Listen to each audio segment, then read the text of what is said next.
Welcome everybody to the Gambit Podcast, the podcast for blurs, for nerds. If you have a fandom, you are most certainly welcome here. Of course, as you can see, we got a full table with a person we haven't seen in a while. So I do got to start with Shadow, sir, and of course, Tafari TV and Show I Got Joe. Fellas, how you doing on this wonderful weekend? Say my name and I'll appear. That's my name. You don't get to do that. I'm back, baby. Oh, it feels good to be back. Miss you guys, and miss being active, podcasting, and creating content and everything. Had to switch up my schedule and job and body pain, but I'm back, and it feels good. And get ready to get started, man. So let's do it. Sweet. Tafari, Joe, how's I know we made it to Friday. How you guys feel? Trying to financially prepare for October. Oh, Sparking Zero, Sonic X Shadow, Marvel vs. Capcom. Yeah. Marvel vs. Capcom's in November, though. Is it? It's November. It's in a paycheck window. It's still dangerous territory. Yeah, feel that. All of it's dangerous territory. Joe, what about you? In a similar situation, Star Wars comes out next Friday. Next Friday, I also got to buy a ticket for the Star Trek convention happening in Murfreesboro because that's the big one. Then I got to start saving for all the Lower Deck autographs I'm going to get or photos. If I can just do a group photo, I'm good. If I got to pick and choose for autographs, I know what I'm going for. Other than that, no, that's it. I'm hot. I'm tired. I have water with me. I can understand the tired part, but it's a good kind of tired. But you know, Zuri keeps us all awake. But anyway, as you can see, guys, we are a little bit older, so we do say choice words. But hey, words do fly. You guys already saw this coming, and of course, if you've known it by the title of this episode, yes, there may be some things that might be shown that might be too intense for younger viewers. So viewer discretion is advised. Aside from that, welcome, because the reason why I say that Gamescom 2024 has wrapped or will be wrapping up soon. Of course, we only watch it for the first day because, you know, Mr. Knightley decides to help us out by showing us gameplay or new games coming out or surprises. Before we get started on the first one, just roundabout quick table. Was Gamescom this year? Was it worth the watch, or could we just have waited? I'll go first on this one because I watched the whole thing. It was Germany, so they let us know when things were not efficient and things were not liked because there was clapping and then there was dead silence for a lot of things, most notably Gearbox trying to go, hey, we got Borderlands 4 coming out. Mm-hmm. I could hear someone clipping their gun to get things moving. Tafari, Shadow? I missed the actual show. I will say, overall, from all the trailers I saw or what all got announced, it probably was not a high energy room. Okay. I haven't seen anything. I'm here learning everything for the first time. I've been in the shadows for a long time. Literally, okay. as your name implies. Well, Joe actually did help me out with the transition on this one because yes, at the beginning of Gamescom, Geoff did Mr. Knightley did sit there and say that Gearbox did have a surprise, and well, this was it. As Joe pointed out, they did announce Borderlands 4 in usual Gearbox fashion.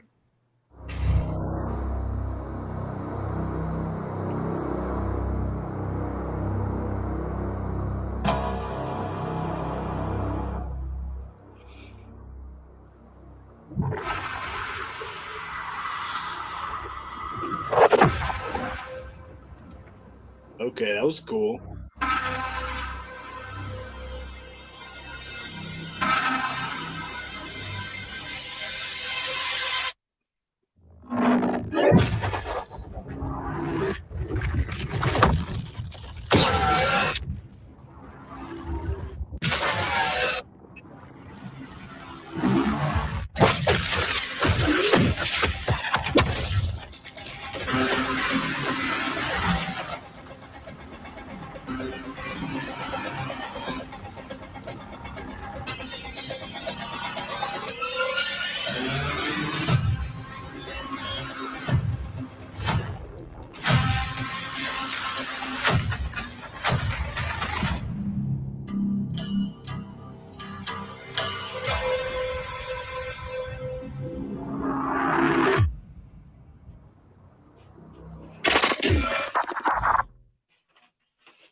Riveting. So yeah, as Joe so eloquently said, when this was shown, of course, this was Gearbox's immediate response to the movie Borderlands and its wonderful, questionable run. They should have put no actual movie shown in this movie for the movie. I mean, when I tell you, and again, to Joe's detriment, when I tell you how quickly they hurry up and announced this and ran this trailer, you could have ran a Vine commercial next to this thing, and Vine would have been faster. That's how bad it was. Man, that auditorium was like so quiet, and they were just like, "That is nice. Move on." There was I no guarantee response to you that the reason whatsoever. why. Oh, go ahead, Tavares. Sorry. I didn't catch the show, so I'm saying there was no good response to that. There was no response. Oh, And it was German, and not to make fun of the German people, because of course they're very stoic people. But when you don't even get Germans to clap, that's pretty freaking bad. They're at least the good spirited claps, but this is like, like I said, you could hear like a pin drop. Right. They had to move on. So on top of this, I guarantee you, this announcement went so early because this was supposed to be synergized with the movie because they thought the movie was going to do so well. Yeah. Guys, the movie just got announced. It's coming to streaming next week. Damn. I have never seen, and this is no. And correct me if I'm wrong on this, for all of us, because I know all of us in here are movie buffs.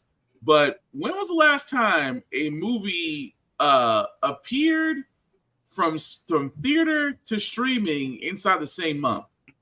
I think even Madam Web had a longer run. Yeah. And that was this year. I want to make sure I look that up. Okay, we'll rephrase that. Official streaming, because the day after Madam Web came out, they did have the Madam Web 24/7 channel on Twitch. Oh my god! And somebody decided that they just like to be in pain. But here's the thing, though. I love Borderlands. I loved every game from its inception, even the Telltale games, even Tales of the Borderlands.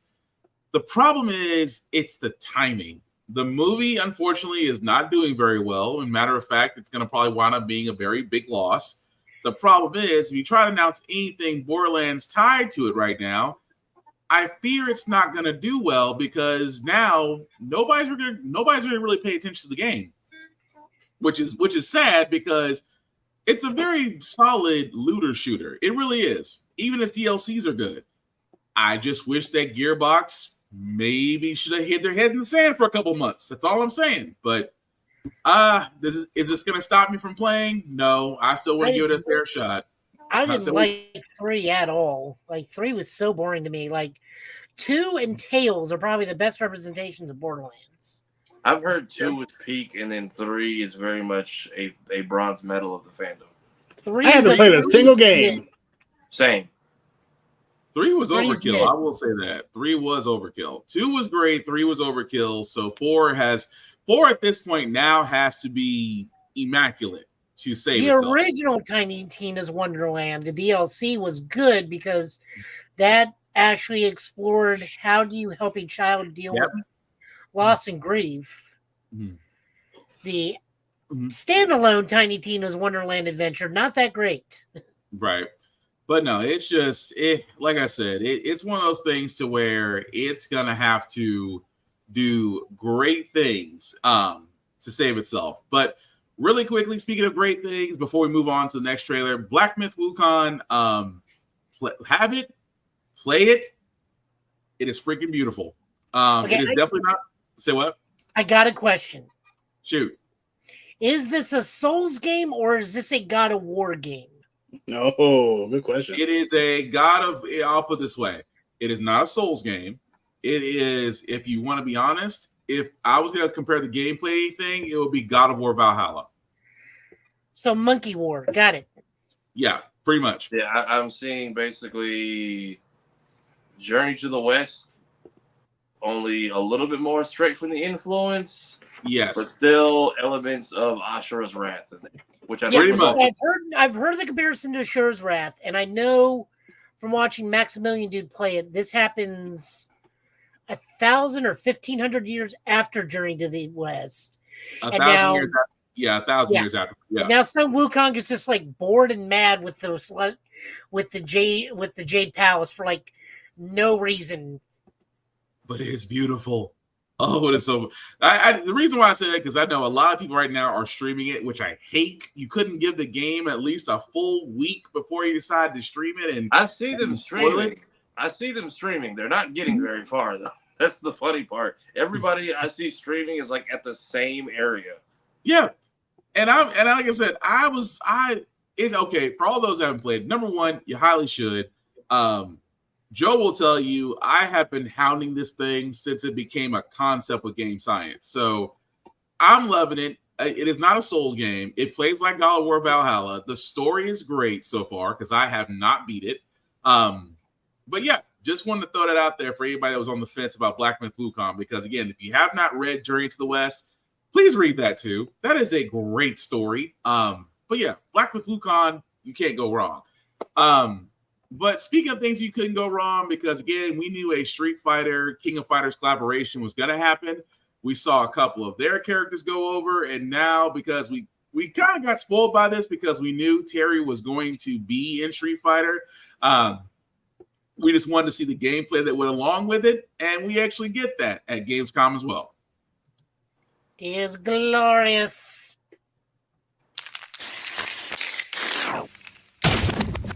Okay.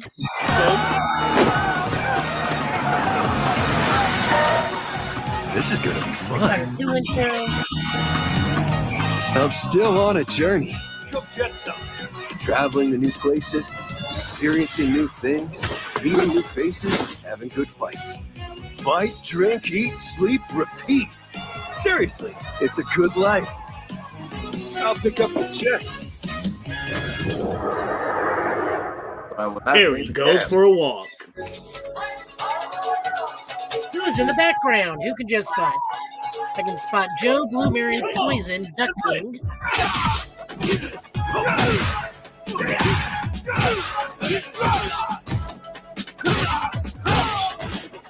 Hey, come on! Actually from Guilty Gear.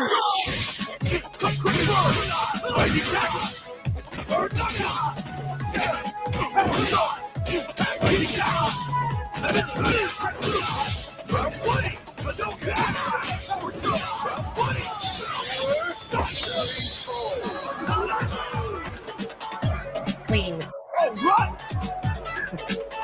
You down for one more? Time for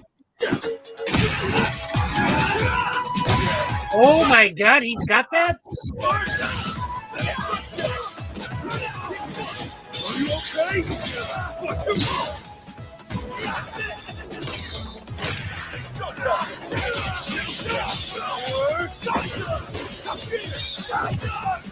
Yeah, baby.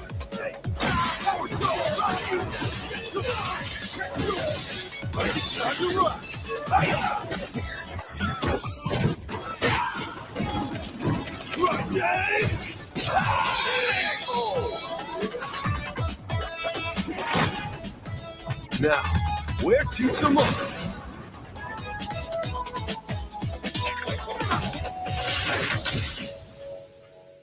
Okay, that's pretty cool. So much to unpack. The most dangerous thing I've seen thus far in this is he has lane hop in this. He has old school Fatal Fury 1 and Fatal Fury 2 lane hop. He does that to Luke. Also, if you're a giant Fatal Fury nerd like I am, his level 3 starts with the old school Fatal Fury, the motion picture start of the giant tornado move he does to Geese. Stance and everything. God, I love this thing. They've also shown his character select screen. He's sitting there playing a Neo Geo arcade machine. Nice. Well, that's why I want to start with you, Joe, because you already said in the group, you already know who your main in Street Fighter 6 is going to be. But this does kind of wrap other than Manon. Right. This does kind of wrap up year 2. The reason I want to stop here, because as you can see, guys, Mr. Terry will be coming in autumn of this year. So we have a date. Oh, we do? Go ahead. Yes, it's the same day as the Mortal Kombat expansion. Yes, and everybody in FCG said, we're very sorry for your loss, Mortal Kombat, but no one's coming to season 2. Everybody's got to play the Hungry Wolf. I will. Is everybody really over Mortal Kombat already? Mortal Kombat 1 is having a ridiculous amount of problems right now in the FGC. Really? Like a lot of problems. They're about to patch it up very soon just because of stage issues, combinations. Pretty much think of every problem that had with Cyberpunk 2077 basically applied to Mortal Kombat 1 right now. Jesus. I'll put it that way. Everything you think that could happen is actually happening with Mortal Kombat 1. But as you can see, guys, so far we know in Bison, Terry, Elena, and Mai, which she'll be coming in winter of next year. But again, no. Remember, it's Japan. Oh, right. Winter this year. So winter 2025 means winter this year into next year. Keep forgetting that goes part. Bison, Terry, Mai, Elena. Right. Keep forgetting how Japan works, but thank you for that. It's so annoying. I hate winter meaning early spring for us, technically? Yeah. Yes. Okay. Technically, yes. Because I keep forgetting how Japan works with their releases. So, yeah, Joe's 100% right. I keep forgetting that part. Now, that's for me doing anime for so long. But, yeah, it is definitely going to be fun to play him. I have got to get back into fighting games. But before we get into the next fighting game, Monster Hunter Wilds did actually release their trailer as well. And if you've never played Monster Hunter Wild, Joe, because I know you're heavy into it, anything you want to let the trailer speak for itself, or you want to pretext from what we saw from Gamescom?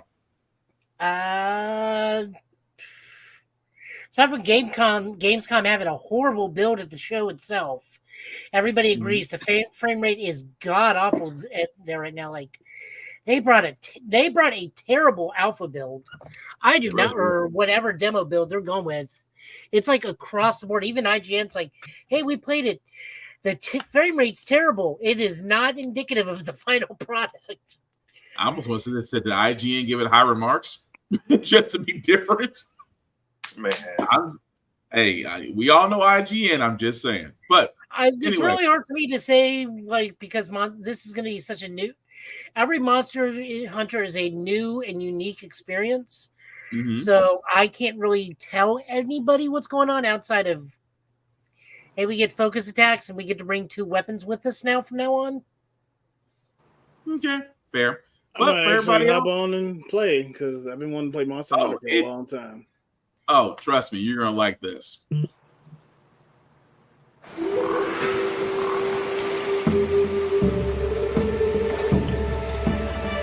My word, is this a Lollabarina floret? We must be near its nest.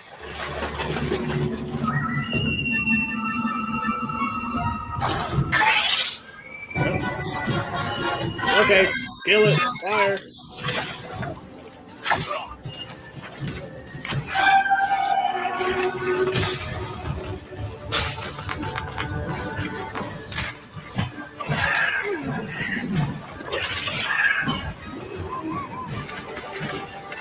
Abraham.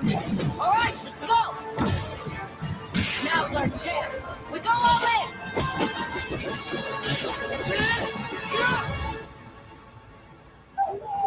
We could do a lot worse for an interim camp.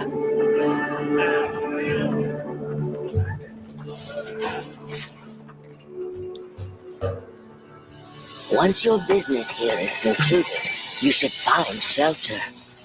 The sands come alive this time of year, like a wild beast bristling with lightning. From the look of it, that must be this region's apex predator. Guild permission granted. Begin the hunt. Understood.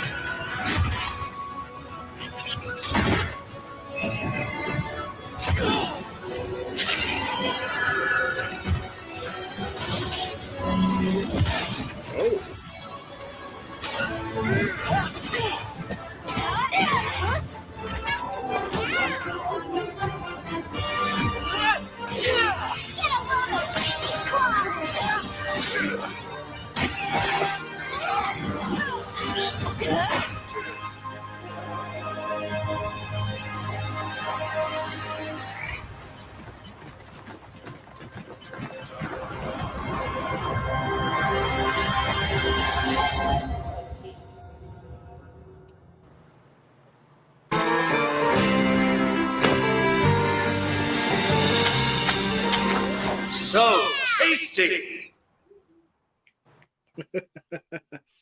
I'm not gonna lie, it's always the last part that makes me freaking hungry. But anyway, Yeah. that's Monster Hunter Wilds, guys. That comes out in 2025. I'm definitely gonna be sold on it. But Tafari, Shadow, what do you guys think? I don't know if I'll pick it up, but I think it's the most like cinematic reveal I've seen from a Monster Hunter title. I mean, Yeah, I keep on well, let me leave that wrong. I started one for Rise and need to go back and lost and never finished it. I need to be more consistent on Monster Hunter games, but every time I do, there's always something else that comes up and my attention goes elsewhere. But I promise on this one on Wilds, I am definitely sticking through it. But Joe, anything more you want to add to that on that side of it, or? I mean, I need a hunting group. If you all hop on, I can carry you guys. I'm a hunter rank of 217 now. That just sounds so bad. okay. I mean, hey, That it sounds was so my first game, so I'll need somebody to help carry me for a while. Sure. Oh, I'm in the most end game of end game points right now. The game is literally telling me reach master rank 100. I'm master rank 82 at the moment. Jeez. Okay, fair enough. But before we do get into the Dying Light trailer, we do have a little bit of news. This just recently released, and quite pleasantly surprised about this one. James Spader's Ultron will be coming back in MCU's Vision spinoff show. For all those who don't remember Age of Ultron, Mr. Blacklist himself did voice the iconic villain, and for a lot of us, we sat there and said that this was not the end of Ultron. Especially since his showing in What If in that story, and because, well, he's Ultron. You're not going to kill him off in one section of the MCU and not bring him back.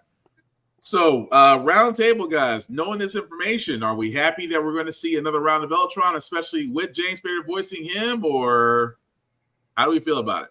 I mean, it was inevitable. Like, it's freaking Ultron. Ultron does not stay dead. Pretty much. Like, he does not. You can kill one body, you can send it off into space, you can do whatever you think you can do. Ultron does not stay dead. So this was something that, here we are in the 15th, almost 16th year of the MCU. Yeah. And everyone's multiverse this and Loki story gods this and it's dead. It's on. Dude, this villain has been sitting in the background through all of this, just biding his time. Now that begs the question. This is called Vision Quest. It's obviously about Vision, trying to regain, what he was. Is Marvel going to pull the wool over our eyes? Oh, James Spader returning, but it's only like a Vision, like as he's regaining his memories, or like there's like a one-on-one chat with the Ultron bot, for one episode, like, or are they actually bringing him back as the main villain or the main conflict? That begs the question of what this is going to do. Is it going to be a one-off, or is he back to actually cause problems that will last and add to the current main, stuff that's going on in the MCU right now? That's the question. Who's to say he's not a voice in Vision's head? That's true. Right. That He could very much be like DBZ abridged Nail and just yeah. We have Minesweeper. He got a backup of himself on like a 1 gig flash drive and a Commodore 64 somewhere. He already came back once. He's the primary villain in that Avengers Disney cruise, where Carol, Sam, and Ms. Marvel are the main characters doing new Avengers stuff. So it's like Sam in his white Captain America suit. Yeah. Technically, if we're counting games, and he's returned twice, because there was that damage control game where you took on like the vibranium Iron Man suit. Yeah, and MCU characters, not any other Marvel characters, MCU characters fought a returning Ultron. So technically, this is the third time he's returned, but we haven't really seen any supplemental thing about making those canon. So this is the first time. True, and also shout out to the man on the wall, because he did say, "Didn't we call this?" Yeah, we did. We all called it. We all called it, because we all sat there and said it would be a shame to waste. It would be a shame to waste such a prominent villain on a single movie. We all sat there and said it. I'm not against it. I think, like I said, I'm with Joe. I think he's going to be more of a prominent voice in his head, because again, the way they crafted Vision, Ultron is a part of him. At the same time, the conversation they did have at Age of Ultron, and of course, he's still got that Ship of Theseus thing going. So right, which he'll have the same conversation just with either Ultron in his head or plugged into some old off-network LAN computer somewhere. Right. But he definitely is probably going to be retracing his steps, which may include the collision of whatever program Tony and Ruffalo made, which then collided with Jarvis and then kind of gave birth to him in the first place. Pretty much. That's true. So, do you think? I'm sorry. No, go ahead. Do you think, since they've gotten him back? I mean, James Spader is a pretty big deal. Not Robert Downey Jr. big, but still a pretty big deal. Is this just a one-time thing? Like, is he back for just this show, or if they do any semblance of Battle World type stuff in Secret Wars, will he be back for that? Will we see a section of Battle World like in the comics where it's just nothing but Ultron? I think they will make the same mistake. I think that I'll put it this way, because the way they're doing Giancarlo Esposito's Sidewinder character and not making him a one and done, I think they're learning their lesson as far as prominent villains that can carry a series, and they're going to have them in multiple series. So for me, I think Spader is going to be around for a long time, just because, again, Ultron is prominent in every part of the MCU, so why not have him ongoing? I mean, in the same sense, it's just like with any other prominent villain. You don't off a villain that is giving replay value, because let's be honest, if you really think about the category of villains that we got in the MCU so far, if you had to rank the ones you wanted to see again, did you want to see Tom Hiddleston represent his character back as Loki? Do you want to see James Spader come back as Ultron? Do you want to see Christian Bale come back as Gore the God Butcher in a different probably not that one. Better animated, actually with makeup. Right. So yeah. But what I'm getting at is, for the ones that have that replay value, that you can tell different stories, it would make sense to keep bringing them back, because those are the ones that are going to basically make your movies. Because again, 90% of most superhero movies are dependent upon a solid villain. Don't believe me? Look at Fast X. Jason Momoa is the only reason I will watch Fast X. That's all I'm I was saying. gonna say the better Marvel analogy would be the Marvels.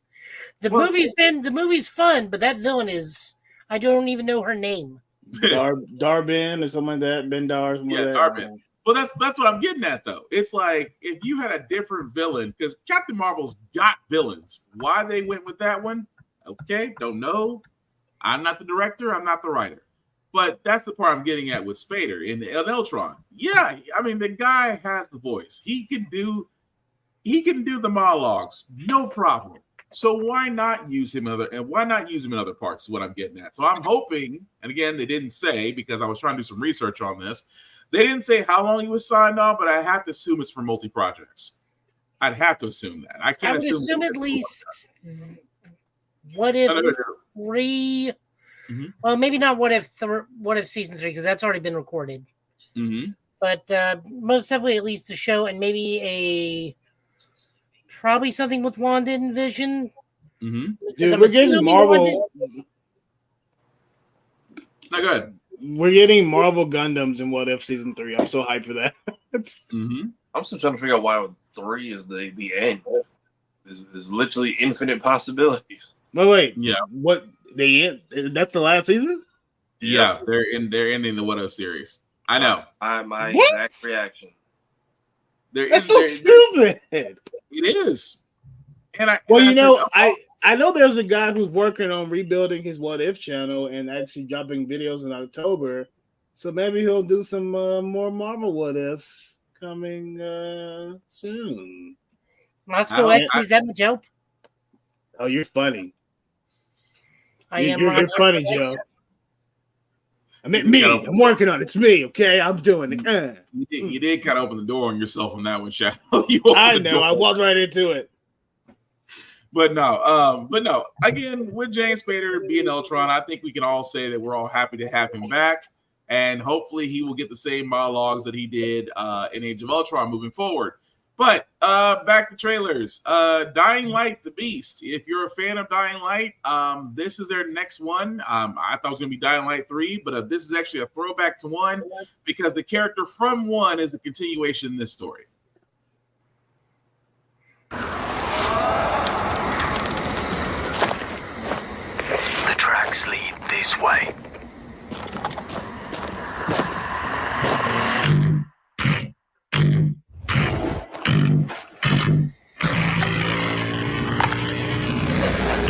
He's close. Stay here. Stand guard.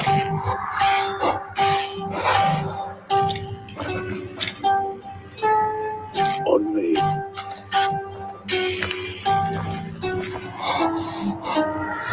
Bloody hell.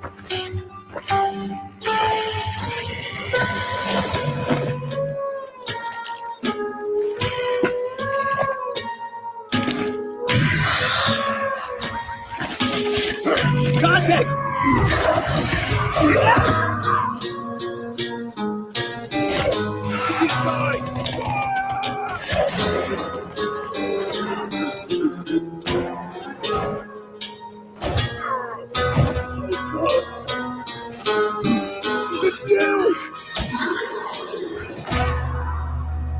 Every man has an animal within.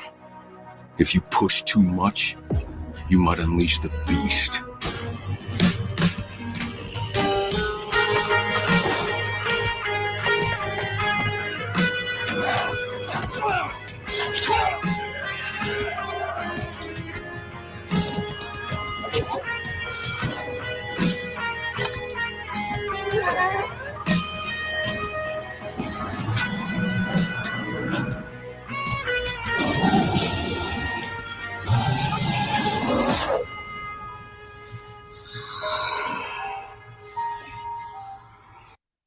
Hey, that beat was going hard. I'm sorry. I was in there vibing. Yeah, that's what I loved about it. Now, the character in this one, because again, I am a huge fan of Dying Light, although I was hoping for a Dying Light 4, but I guess it's close as we're going to get. The main character from 1, they didn't say if he turned. That was the big thing about 1, whether or not he was turned at the end. So, because they're kind of insinuating that either he's turned or he's hunting another animal. In this game, they didn't say 100% with 100% certainty if he was the one that turned or not, but I'm looking forward to playing it. At the same time, you can't help but look at Dying Light and just yell parkour every time you're doing runs and jumps and stuff. But parkour. I said, Dying Light was Crane in Dying Light 2 at all? Say that one more time. Was Kyle Crane in Dying Light 2 at all? Because I watched some gameplays, but I know they referenced him, but didn't talk. They mentioned him like once or twice. He was mentioned, but I don't think he was in it. Because I know the second one. He was mentioned in the second one in lore parts, but no. It's like 20 years after the first, and then the first has the story DLC where your options are, I think you turn or you like nuke the place. Yeah. And you not really. I'm guessing we went with the turn ending, or he got control of it, or whatever that was about. That's what I'm thinking. That's why I kind of want to see. I kind of want to see where it goes from there on that. But I'm definitely down. Joe, Shadow, anything more you want to add to it? I've never played any of the Dying Light games, so again, there's a lot on my list I would like and love to sit and just play. Mm-hmm. And Dying Light has actually been on the list for a while. So who knows? I might pick this up, or I might go back and try to do the whole series. Who knows? We'll see. Nice. Okay. Well, the next show we have is basically another one for Sonic and Shadow Generations that shows the Doom powers off. Tafari, do you want to explain that one or just let that one run? I will just let this one run. Yeah, fair enough. Something calls to me. We meet again, Shadow the Hedgehog. Struggle all you want. You cannot deny your fate. A new power.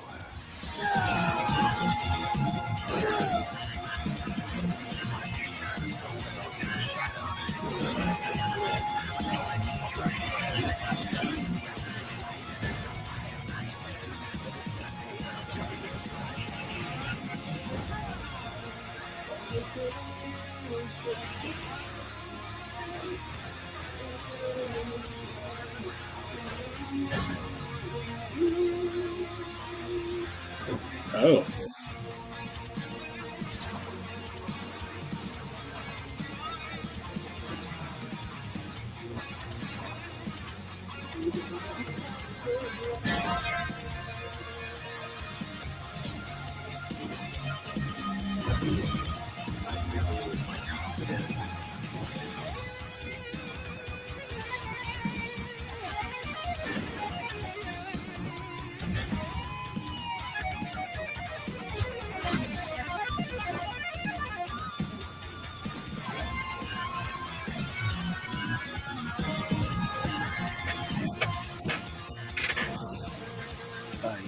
True ultimate life form.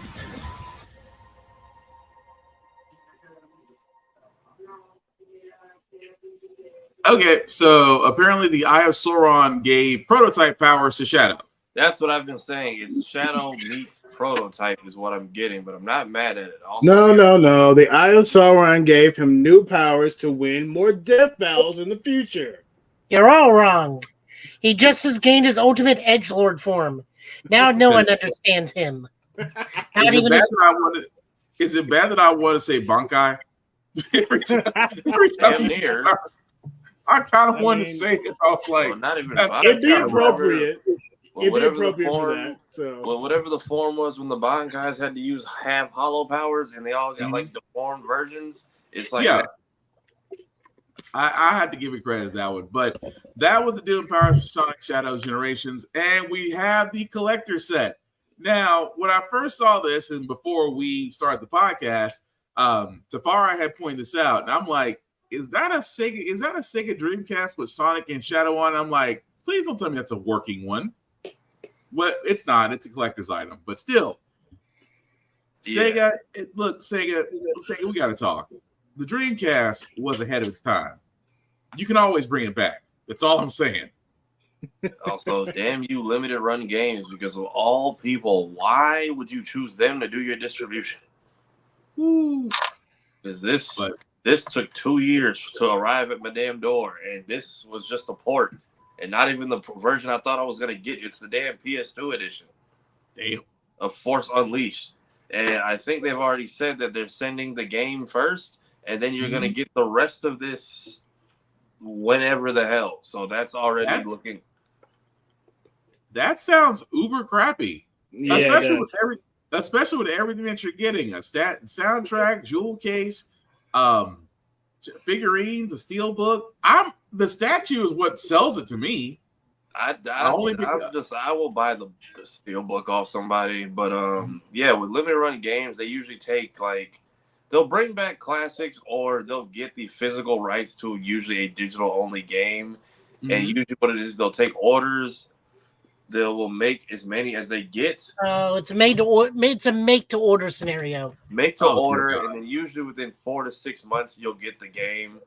I got Force Unleashed. I got Star Wars, Republic Commando, TMNT, Mutant Mayhem, and Samurai Jack Battle Through Time are the 4 that I got from them. And recently they had a change of command, which is why Force Unleashed took so damn long to get to my door. I forgot I ordered it 2.5 years later. It showed up. Jason, wow! And people were mad, genuinely pissed. They got one, that it took so long. 2, that they got the dumbed down version for the play. If you ever played the PS2 port or the Wii version, it's a very different version of the game. And now they're moving more into mainstream media. So now everybody's like, of all companies to handle this big a project, why would you pick them? Because you'll probably get the game in October. You'll get the rest of that shit in next December. Damn. Jeez. Maybe they got it together. I don't want to burst anyone's bubble, but for those of us who've been burned before, we're just taking the loss in this one. Oh, it definitely sounds like that.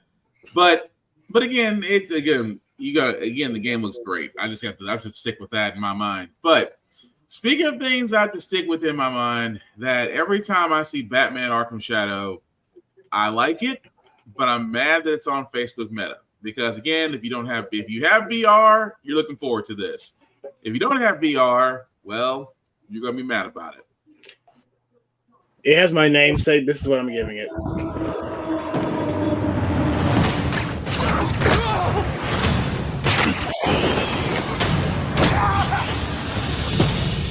This rat cult spreads through Gotham like a plague. I have to stop it, even if it consumes me. The corrupt system has failed you.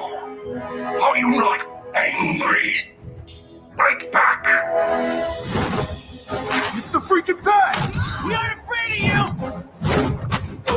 The Bat dies tonight! Jim, this Rat King could be anywhere. A face in the crowd, a foot soldier in his own fanatical mob. So how in the hell do we find him? Targets are all city employees, civil servants, public officials. You could have been more than a symbol. You could have been a god. Look out!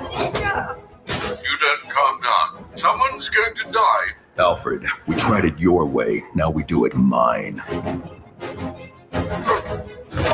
Something big's going down tonight.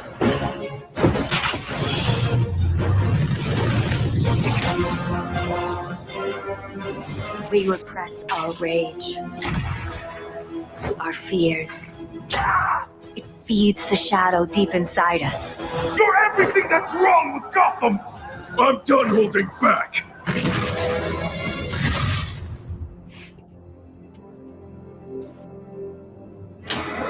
I can bring the Rat King to you.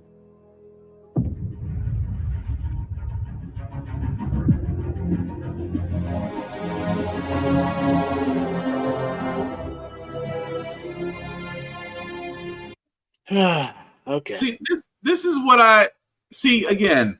I'm not against whenever a Batman Arkham game comes out. I'm never against it. Arkham Shadow looks like it'll be hella fun to play. I don't think it should be played in VR because that's a lot going on in a first person view. But again, if you have the Facebook Meta system, have at it. It comes out 2 months from now. But fellas, are we? I don't. Is it enough to make you want to try it in VR, or are you just gonna wait for the port? If they make a port, I'll take it. But otherwise, Let's Players and YouTubers, y'all got it. Well, considering what we know how this Batman story ends, thanks to a certain game, what's the point? Now, obviously, this is right after Origins, or at least like what, a year or two after Origins, because this is actually a year after Arkham Knight. No, scratch that. No, This is an early. It has to be Origins. I'm sorry. Yeah, it has to be Origins because you saw Barbara Gordon still walking. Yeah. I think Cash still had his hand at some point, and so I mean, adding more voice actors. They got the other voice actors, so this is definitely before Asylum. So this could be a year or two, or it's got to be. If they do more of these, they have to all be early era Batman from now on. Yeah. Well, Shadow is right. It did come out after Origin, so he's right. This is a year after Origin. So with the timeline for the Arkham series is over a span of 12 years. Right. Starting from the pop of Martha and Thomas to the end. That's not counting Suicide Squad. I haven't seen that added to anybody's timeline. So but so this happens right after Origins, but right before he teams up with Robin, which in that span of time, I think from Origins to when Robin comes in is only I think it's 2 years after the events of Origins, if I'm going about the timeline correctly. So this has to be that year after Origins. Or I mean, honestly, it could honestly be right after what was the DLC, the Icy Heart or Heat of the Night. So it was something like that. Yeah, Cold Heart. Yeah, Cold Heart. Like the timing being right after that. That way, it gives enough time to slide in, not mess with anything that's with the timeline, and then the rest of the timeline can go smoothly. That makes the most sense to me. Honestly, the story looks cool. Picking the Rat King to be an enemy like that, which is something that could play to the psychological aspects of this universe in the series, but not take away from all the other villains that he's had to deal with. Makes sense. I mean, it definitely was a good choice to pick him. I mean, as long as they didn't pick Condiment King, we're okay. So we're good there. But yeah, I mean, once it ports, I'll give it a try. I'm not the biggest fan of VR games like that, but it's Batman, and it has the word Shadow in it, so I'm all in. It's me. Yeah, I think it'll be ported, but like you said, it's kind of a long shot on that. But moving right along, I did want to cover this one because Joe brought this up. At first, I thought he said Death Race 66, but it's actually called Death Sprint 66. Looks interesting. So, want to let you know what you guys think. Peggy 18. Ooh, spicy.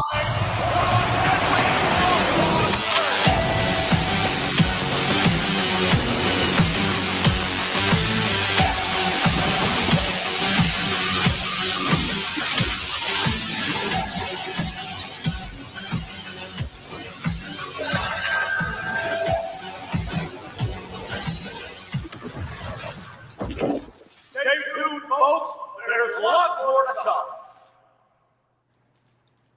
Huh. You know, that's interesting. Oh, okay. That reminds me of Ghost Runner, except, apparently there's a time run strapped to your back. So is this the first time we've gotten like a super amped up like running race game? That nature? I've never actually really seen a sprinter game like that since track and field. So I could be wrong about that because I mean the whole running format. If you play Ghost Runner, it kind of has that feel, but you're seeing it from third person. Okay. But no, I mean, I kind of want to give it a shot, just because it's like, you know, what happens if you put, you know, racing, explosions, and apparently a timer. But I'm down to give it a shot. What do you guys think? I think it'll be an interesting party game because you had games like Fun Run and stuff in the early days of iOS. They did something similar to this. It's like it's almost like if everybody watched Dead Man Wonderland when they used to do the death races in that. Yeah. So I think it'll be a fun concept upon release. Yeah, I think so too. My only complaint is that it's only on Steam at the moment. I want it to be on the consoles. I think it'll get to the consoles personally. If it does well enough on Steam, it'll get ported. Yeah, I think so. Before we get to Fatal Fury, because we do have a couple of news from there, I have to ask questions because somehow, some way, this keeps coming back, and I really want to know who in the world likes this game. But I guess there's a game for everybody.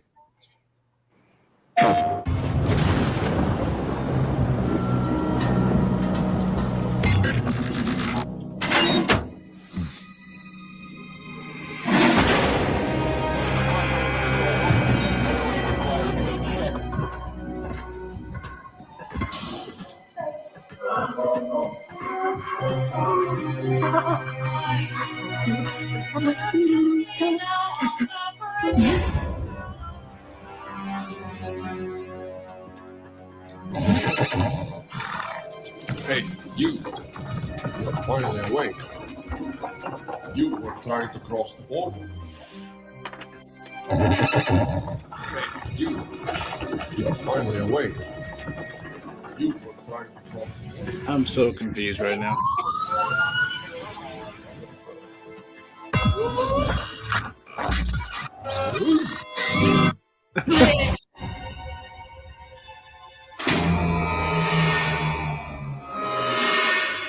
What the?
What did I just watch? The most random game that this everything that came out around this and Minecraft just keeps coming back. I thought it was 3. I didn't realize it was a remaster that they announced. I you know what I loved about this now that I watched the trailer a second time? They made fun of so many games. Yes, they did. The clipping, the GTA, Skyrim. Yeah, they made fun. They took shots at everybody. It was like, how did we get ours remastered faster than you guys did? But again, if you're a fan of Goat Simulator, well, it's coming out this year for PS5. Somebody likes it. I will give it to marketing. Marketing had this right. It's like, we're going to get this out faster than the other games. Although GTA 6, whew, y'all guys going to be waiting a while. Yeah. Not as long as Kingdom Hearts. Sorry, Tafari. Hey. I knew better than to get my hopes up. I can't speak for everybody else.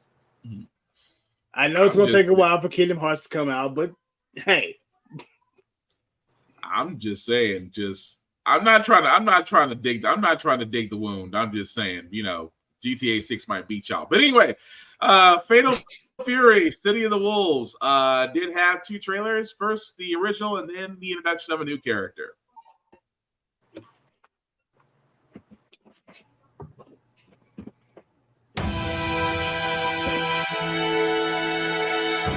Southtown, a city of wild ambition, a city where legends are made. Here, vengeful wolves fought against fate and won. But fate has no finale. Now, 25 years later, are you ready to rock the city once more? The action kicks off with 22 characters, a mix of 17 familiar faces and new blood, plus 5 DLC fighters and Season Pass 1.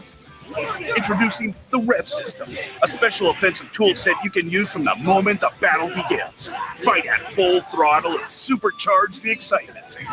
Gain access to Rev blows and strength buffs when your health gauge enters your selected SPG zone.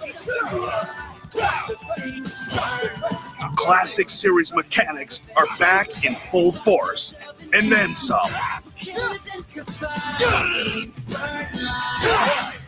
Perform flashy combos at the push of a button with the Smart Style control scheme. When you're ready to take on the world, jump online with crossplay and rollback netcode. You can even hone your skills against auto-generated AI clones. Strive for supremacy in an all-new RPG mode, EOST. Level up your fighter, equip skills, and dominate the opposition on your way to the top. Customize characters your way with color edit, outfits, gear, patterns, and more. Groove to your favorite Fatal Fury songs in the jukebox. Create playlists and customize background music too. Fates intertwine on the streets of Southtown in the struggle for Geese's legacy. Rev it up! Your legend begins now! Fatal Fury, City of the Wolves. Coming April 24th, 2025. Pre-order now. Available as a special edition bundle featuring the base game and Season Pass 1. Pre-order your copy for a bonus Fatal Fury 2 Terry DLC costume and 3 days of early access. I mean, you can't beat that with a stick. But yeah, I've got to get back into playing games.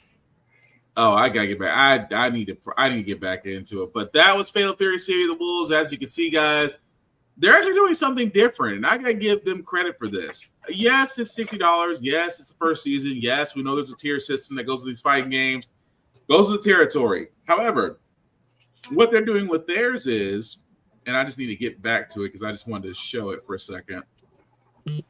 What they actually did was you're basically getting the base game and the season pass as a bundle. Not too many other fighting games are doing that, which actually I do like.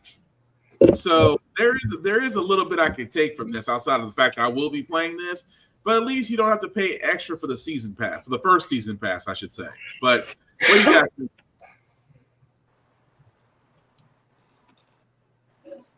So you're getting Terry in it, or you're getting a Terry themed costume? Terry themed costume. Terry themed costume is what you're getting. Okay. So that's the word. Yeah, with special edition. Yeah, with a special edition, you're getting his costume for Fatal Fury 2 and early access. Okay. So yeah. But again, I'm not knocking it. I like it. Again, the fighting season is revving up. I know, but wow, that was terrible promo. They just talked about revving up, and here I am talking about it. Because we know this is going to be prevalent in most fighting tournaments, including Evo. So, again, Fatal Fury has always been a solid fighting game. I know, Joe, you know more about the lore than I do, but I know you're already going to be into this on this one. But anything you want to add to it? God, yeah. No, so, here's how we look at this. Fatal Fury and Tekken both have their DLC passes, which are $60.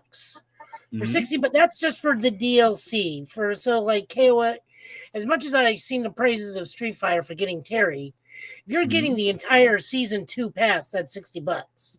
Yeah, $60 for SNK, because SNK, despite having one of the pillar of fighting games in terms of Fatal Fury / KOF, / Art of Fighting. They all run together. It's all one thing. Except for World Heroes and King of the Monsters. Those are its own separate thing over there.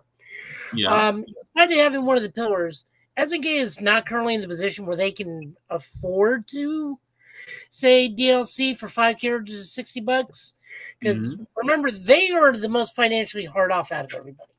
SNK went through a lot of problems through the 90s and early 2000s. Yeah. Where they were SNK Sammy, then SNK got itself, then Sammy bought Sega, so it was Sega Sammy. So we're in this period where they did this with Samurai Showdown, where the base game is $60 and you get 5 characters out the gate. 22 characters is a pretty decent sized roster. That means we know maybe only a quarter of the roster at the moment. Yeah. Including who we're getting ready to look at. Who, by the way, is now 35. I'll bring that up for purposes. No, the age got released. She's 35. I know. I'm just chuckling myself. Grandma always told Jane and I, it all goes in one night. It'll happen to you. So no, back to the topic at hand. $60 for 27 characters plus costume. That's a really good value for a fighting game. Like, an outstanding value for a fighting game. If only other ones would follow. But the reason that's the thing is they don't have to follow because the other two were fully established and know they're going to sell that.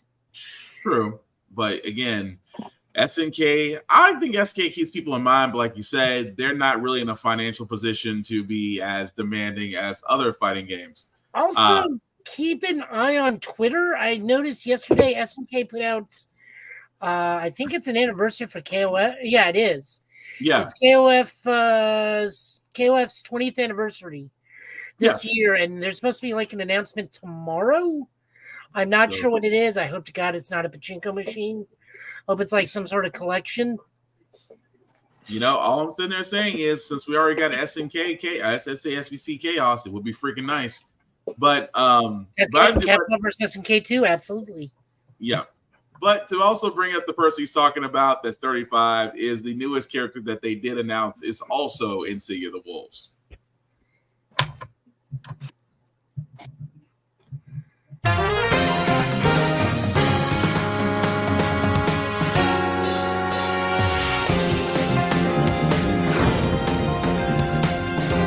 Want a little taste of Shiranui fire? Why do y'all keep putting pants?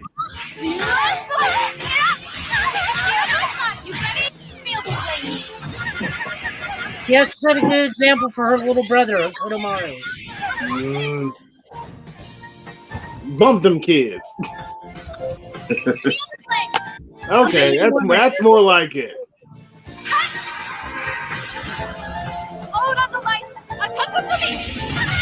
Fatal Fury, City of the Wolves.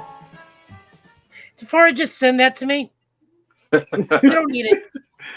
You don't need it. Just send it to me. It actually doesn't run for too much online. I picked it up a couple weeks ago, but God, do they throw you in? There's no tutorial. It's hey, pick one of these 3 styles, go play and figure it out. So I'm just saying that actually works. You need to look at it because each groove is basically a fighting game. So like K groove is Samurai Showdown, S groove is Alpha 3, N groove is KOF 96, 97. One of the grooves is Street Fighter 3. Nice. Okay, but back to the my thing. Yes. So for those who are not aware, the lowest selling KOF was KOF 13, and there was a reason for that. It did not have my Shiranui. And as everybody knows, no my, no buy. They learned that lesson once. You know, pants. Why y'all keep putting pants? First you did it to Cammy, now you're doing it to mine. All I can sit there and say is someone is a coder from DOA. That's all I could say. the DOA aesthetics are definitely prevalent in City of the Wolves. That's all I'm going to say. She did appear in the latest day. She did make a guest appearance in the latest DOA. Yeah, it really. Yeah, the physics are there. The physics are definitely there. D groove, A groove, S groove, and it's all just tactics and command. I don't understand what I'm reading right now. So the grooves are how you fight in that game. We're talking. So those of you doing the podcast, Tafari held up PS2 Capcom versus SNK 2, quite possibly one of the best crossover fighting games of all time.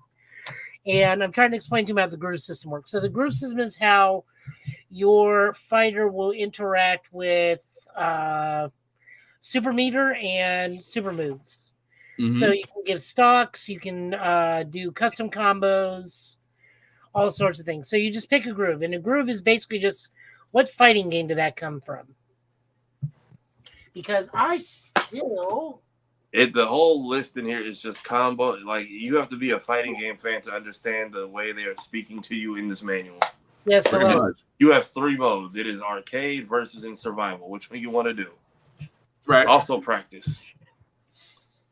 But it definitely is up there, though. But still, the whole idea, I'm sorry, I'm still stuck on the trailer. The trailer is where Shadow's commentary and the trailer behind it had me kind of laughing for a second. That's why I was like, thank God I was muted because I was laughing my head off over here. But no, but it does look great as far as that setup goes. But Tafari, I still got this. What was that? The Brady Games version of SNK. The Brady Games guide, which is pretty much like the Bible to a lot of these games. Oh, okay. Which is kind of saying a lot. But as you guys are looking into that one, guys, Indiana Jones and the Great Circle, I'm going to be honest, we were expecting gameplay or at least something more just because, again, this is an Indiana Jones game. It's supposed to look great. I'm gonna let you guys be the judge on this one because right now I'm not so sure. But if you haven't seen the trailer from Gamescom for Indiana Jones and the Great Circle, here it is. What if I told you there was a connection between ancient cultures around the world? A great circle. Does it exist? Is it the key to some lost power? That's up to you to uncover. I'm Troy Baker, and I play Indy. Of course. It's humbling playing a character that so many people, myself included, look up to. As a kid, seeing Indiana Jones in the theater for the first time was a defining moment for me. And I never would have guessed that all these years later, I would be the one wearing the hat. But here I am. It's been a dream come true. A dream that I cannot wait for you to live for yourselves. The beauty of a first-person game like this is that we all get to feel what it's like to become Indy. You are the one who cracks the whip, who feels the weight of every punch and the thrill of finding every clue. Indy is such a unique character. A professor, an archaeologist, a brawler, an explorer, the quintessential all-around adventure. And this game has everything you'd expect from an Indiana Jones adventure. Mysterious artifacts, cunning villains, ancient discoveries, hard-hitting action. It's a world of constant danger where you've got to think on your feet to stay alive. The Great Circle spans the entire globe, from snake-filled jungle temples to scorpion-riddled desert tombs. Stunning open areas to explore freely, full of secrets for you to discover. And you'll get more than just the classic whip and revolver. Indy's journal and his camera will immerse you in the mystery, providing extra info on all of your finds so you can appreciate all of the little historical details he obsesses over. And those details are your key to solving the ancient puzzles that hold the secrets you're after. But ancient secrets don't come easy. It's best to have an exit strategy. This is an incredible new way to experience Indiana Jones, and I can't wait for you to play it. Hold on to your hat.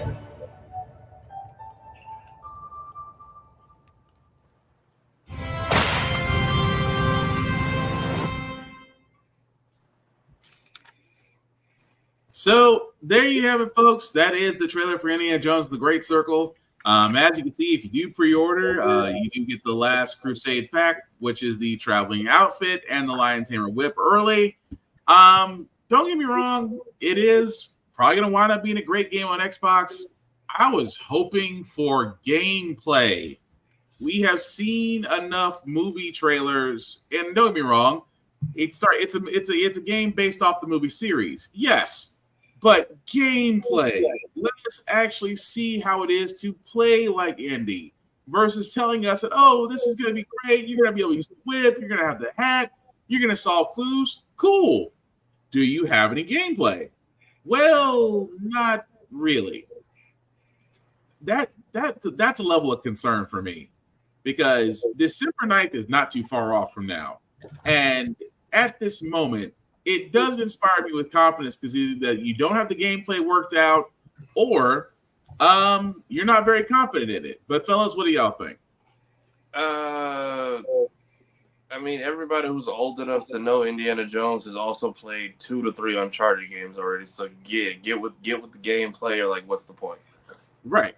I don't need to be told about the immersive worlds and the adventures. We know what Indiana Jones is. We know how this game goes. We have played series and consoles worth of Uncharted and Tomb Raiders. We just shows what we're working with. Thanks for putting it on PlayStation, by the way. But like, still, what are we doing here? Right. It's got to be better than the last movie. I didn't see it, but was Dial of Destiny that bad? Or was it wasn't that it was bad. It's just that he was way too old to be doing this. Yes. Think Harrison Ford. If Harrison Ford was Clint Eastwood in an Indiana Jones movie. Okay. Very grumpy, and just it didn't have that same feel. Now, like while I'm looking forward to him in Brave New World, yeah, that just didn't need to happen. Like that could have been a game. Yeah. Before this game, like, if you want to keep the Indiana Jones IP alive in this style, with it, I mean, honestly, from that trailer, and shout out to Troy Baker, dude's literally on in everything. So wasn't he Joel? Joel, yeah, he was. Yeah, he was Joel. The Joker, everybody.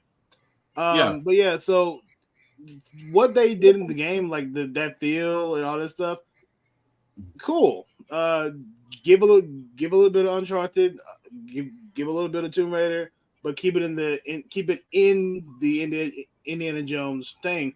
If you want to keep the IP going, games or hell, what would really be a nice little series that they could do? Give us an animated movie series. You could keep Harrison Ford voicing it, but you could do a lot more with the character and the adventures without having to hurt his old bones. That's a fair point. I mean, that's a fair one. Okay, we got a Mummy animated series before we got an Indiana Jones animated series. How does that work? Because we had a young Indiana Jones series before anything else. I had to stop. It was an hour long. I was gonna say apply Kingdom Hearts. Hey, you know what, Will? That's 2. That's 2 tonight, sir. I've been back for a whole hour, 14 and 16. I apologize profusely, but it was there. It was either swing at it or watch it pass me by. Technically, he is right, though. Kingdom Hearts comes out roughly around the same time frame as an Indiana Jones movie. Were they that far apart? Well, yes. I was part of the generation that grew up on the Crystal Skull, so sorry. We apologize for you. You had to watch that movie. We really feel for you. It was very much during that era of shove Shia LaBeouf in everything. Pretty much. It's okay. Vietnam took care of it. No, not Vietnam. World War II took care of him. Yep. Damn. And not a single tear was shed by anybody. No, not at all. The tank. On top of that, we learned from a television news report in the background. Damn. Yeah. It was that bad. Well, that funny. Yeah, but like we said, it would just be nice to have some gameplay to go along with it, because like Tafara said, you're just basically doing another Uncharted at this point, which they did talk about bringing that back. So That's going to be interesting. But anyway, How does that work? Say what? How does that work? That's my question exactly. I mean, they But made a spin-off game, so yeah. I don't think it's going to be Nathan Drake, but I think it's going to be going to be his daughter. More than likely, yes. Or those movies they forgot about because they just keep trying to make Spider-Man villains out of stuff for some reason. Yeah, or make them heroes. Well, I was gonna say it doesn't make much sense because if you pay attention to certain things in Uncharted 4, Last of Us is a sequel to Uncharted. Yeah. What? Huh? Yeah. Go ahead. Yeah, if you look at the end stuff where he's with his daughter, if you look at some of the newspapers, they start talking about like overactivity of spores and mushrooms and whatnot, and violence erupting in random areas. That's why they're on that island. Ding ding. So basically linking The Last of Us to Uncharted. I did not know that. Holy crap. Yeah, look at some of the stuff on like the TV and the newspapers while you're playing the daughter in the finale of Uncharted 4. I haven't played either franchise. Sorry. Not for lack of trying. I'm working my way through right now. So yeah, I'm sorry, Tafari. Say it one more time. I'm working my way through the second Uncharted right now. Oh, so you're at Drake's the best one. Yeah. Also, guys, please keep in mind the best Indiana Jones is Temple of Doom. Here's why. It's the only one where he doesn't fight Nazis. Yeah, that's going to be the only thing. Yeah, I was going to say that's it's also the only time where Indiana Jones is really Indiana Jones because canonically Temple of Doom takes place before Raiders. No, fair point, because I was going to say, because almost every movie he had Nazis except the indigenous people of a killer clan. But yeah, Killer Temple clan. So you're right. But anyway, MechWarrior 5 also did have a trailer at Gamescom, and it's called MechWarrior 5 Clans. I have not seen this, so we're all going to be surprised. 3050 comes.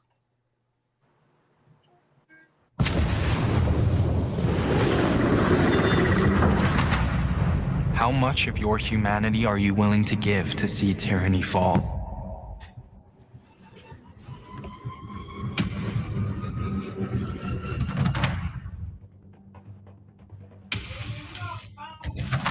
We are Smoke No. Jack. Willing to tear everything down. Mm-hmm.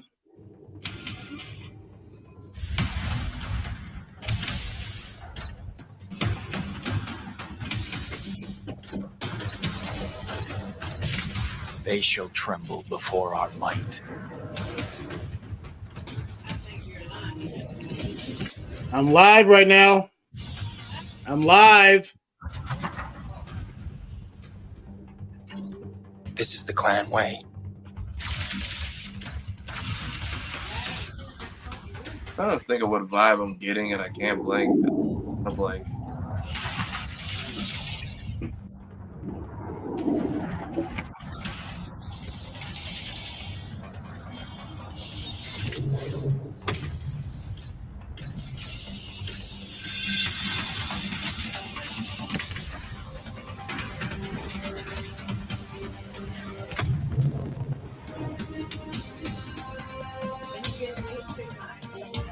Mm-hmm.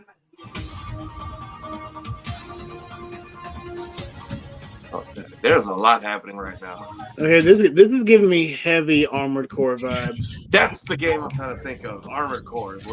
That's what I grew up playing. Armored Core with like new target. Armored Core with Kingdom Hearts 1 gummy ship modification. Yes. You guys know this was a cartoon for like a while. Really? I believe you. I'm just talking about the mechanics. When they showed the 50 blocks that had a college thesis of notes on each one. So that was MechWarrior 5 Clans. Yeah. I actually haven't played MechWarrior since I 3. love playing MechWarrior 5 on PlayStation 5. So much I've fun. not played any Mech Warrior, but what me and Taparu was saying, I grew up playing Armored Core, and this gave me heavy Armored Core vibes, but with the modifications look like the first gummy ship from the first Kingdom Hearts, which was that was a lot of work. A confusing info dump. And okay, so lore wise, we go out into the stars, we colonize, we split up basically into kingdoms again. We have House Steiner, House Kurita, House Davian, and the Capella Federation. So think Davian, Britain, Japan. We got some other ones down there below. Davian is America. You can be anyone. Basically, they're just one giant political war. But a large military faction just leaves the known galaxy and leaves for hundreds and hundreds of years. And then 3050 rolls around and they roll back in with much more advanced technology. Oh. So everyone's got double heat sinks, extended range lasers, full tracking missiles, everything. New mech configurations, double armor plating, faster mechs, stronger mechs. And they are all clan-based, which is why they're called the clans. And the way they do things is like they will bid areas for territory based on the amount of resources, because they've basically done what Thanos did. Like they maximize their utility with minimal resources and higher technology. So they just roll over all the world, all the federations, despite constant political intrigue, constant. We're talking Game of Thrones level political intrigue, but with giant robots as opposed to Hordor. So they're trying to say this country needs some freedom?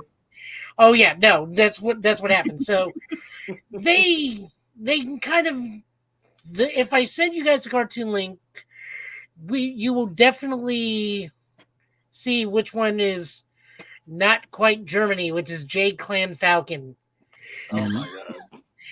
However, like some of them are pretty chill when they come in. Like Smoke Jaguar's like, you can resist us, we're gonna kick your ass.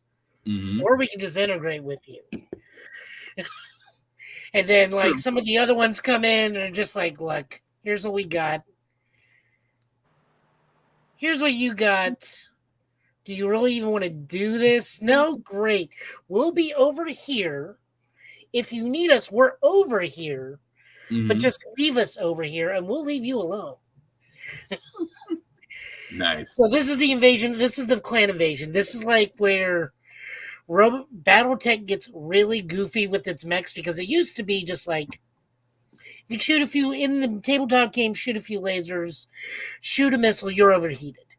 You lose a turn or two. You got to cool down, or you got to like find a way, or use a melee weapon. When the clans come in, I'm shooting lasers for like 18 turns, and I'm not stopping. Oh, damn. Okay. Damn. Well, that definitely is going to be interesting. But a few more trailers before we get to our state of wrestling and to our comic pulls. This one is a friendship trailer for Little Nightmares 3, which I did not expect them to make a 3, but this one actually looks pretty good. Peggy 16.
I dig it.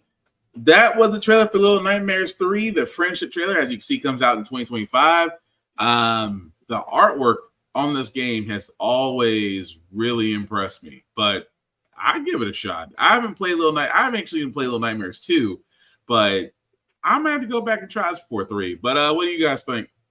I'm curious where this is in the timeline because we see the little white hooded guys, meaning it's either around or after the first one.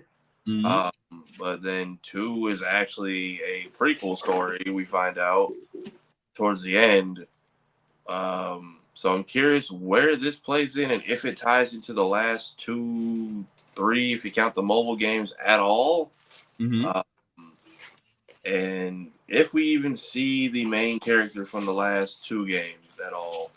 And it seems like we're in like going in different terrains because the last couple games we've been in like dark, like gritty territories. We're going through a carnival and a desert and a bunch of other like brighter landscapes now. Also, I don't see like freak show people. I mean, it makes sense. Joe, what do you think? I've never played any of them. They're short, but they're a fun shot. Short, but they're a fun run if you ever want to try them. The closest I ever got, and I don't even think it's like, I guess it's kind of equivalent because they have like similar art style, but that Lost in Dice game that kind of looks like a Tim Burton horror game. I think I know what you're talking about, but I cannot pull up a picture in my head right now. It's getting DLC right now. I'm with Tafari on that one. I can't put the name to, I know what you're talking about, but I can't put the name to it. Let me At least Google I it. think I know what you're talking about. Because I mean, for what it is, Little Nightmares is definitely fun. I mean, kind of a little bit of a horror aspect on number 3, which I dig because it was always that. Lost It was in Random. Okay, I know that one. I know that one then. But yeah, Little Nightmares is definitely fun. You should definitely give that a shot. But to get to the last 2 guys, again, I'm getting to this one first because apparently this was the surprise at the end of Gamescom night 1. All I can sit there and say is somebody's a Godfather fan. You come to This me. thing of ours. It's a brotherhood. Treachery and deceit do not exist among us. Do you wish to commit yourself, your life, to this family?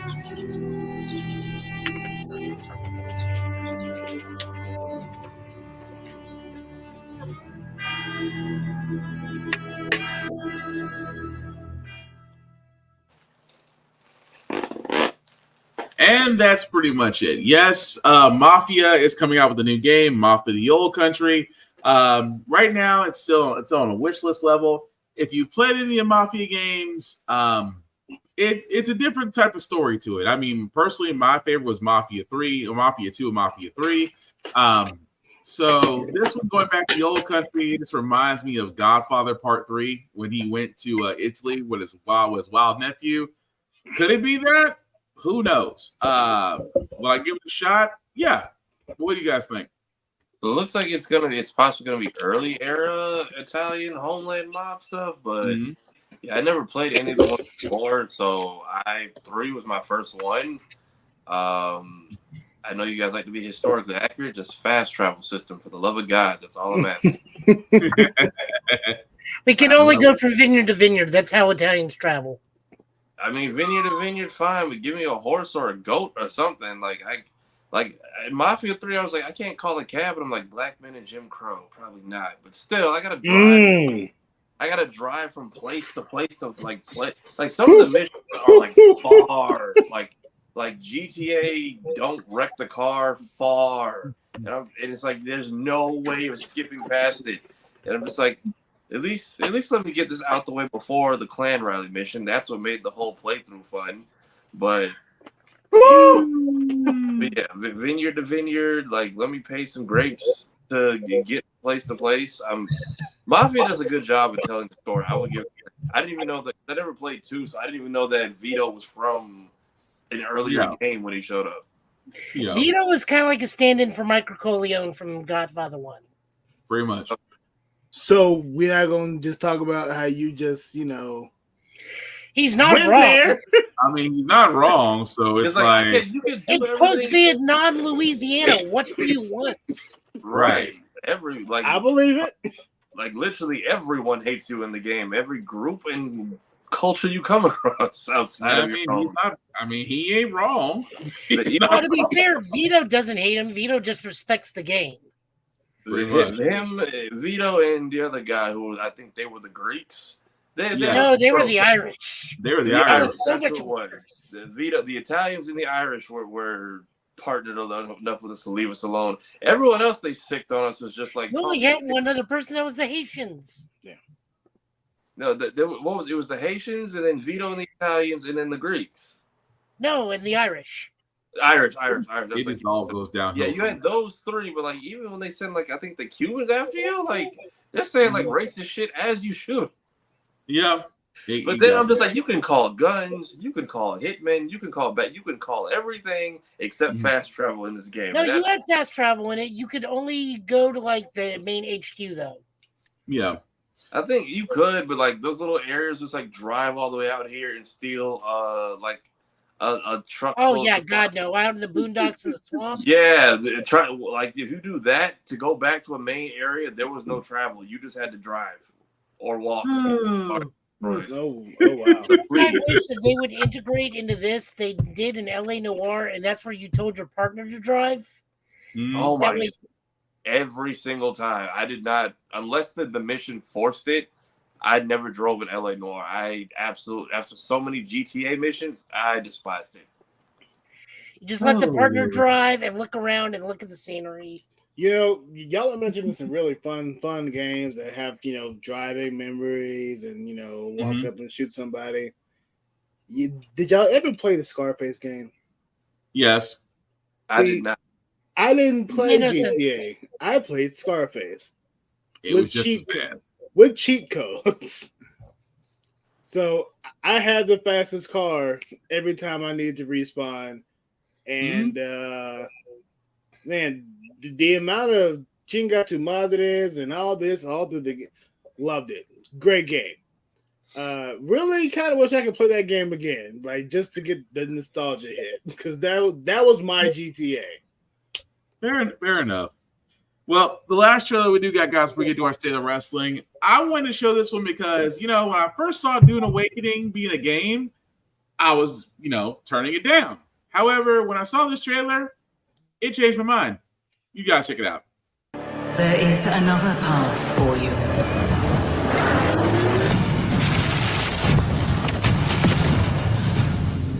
Awaken.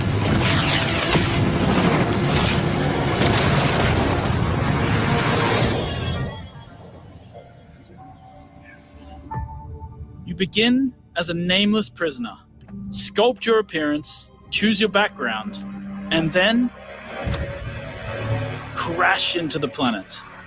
You are abandoned and alone. Hunted by sandworms. Scorched by the unforgiving sun. Ravaged by sunstroke. Stick to the shade. Chase the moving shadows. Survive. Welcome to Arrakis, the most dangerous planet in the universe. Meet hundreds of other players in the vast online world. Befriend or betray those you meet. Form a wary alliance, in this case, a spit dart rifle and a still suit, for your help taking down territorial deserters. Working with others will always increase your chance of staying alive. The Deserter Base. climb to a vantage point, and prepare for violence. Your choice of weapons and abilities determines your strategy. Swordmasters lead the charge into battle, literally. Repel ranged attacks with a shield, and then take them out, one by one. Deploy the Hunter-Seeker and kill from the shadows. Take what you can from the Fallen. On Arrakis, nothing of value is wasted. Mine, harvest, and gather with your group to build bases and unlock more advanced equipment, like the Blood Purifier. Refine the blood you collected from your enemies to extract drinkable water.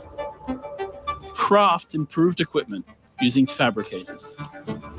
Replicate your bases in new locations with the blueprint system, and then sell blueprints of your architectural wonders to other players. Lead your group to become a guild. On Arrakis, a nameless prisoner can rise. Construct an ornithopter and take to the air. The world is yours to claim. This is Dune Man Keith Filari reminding you to vary your route. Return to the full spy slot. My crew found the shortcut we become The in-game radio provides insight into key events happening across Arrakis. Map the desert. Discover landmarks, wrecked ships, and desert testing stations filled with forgotten technology.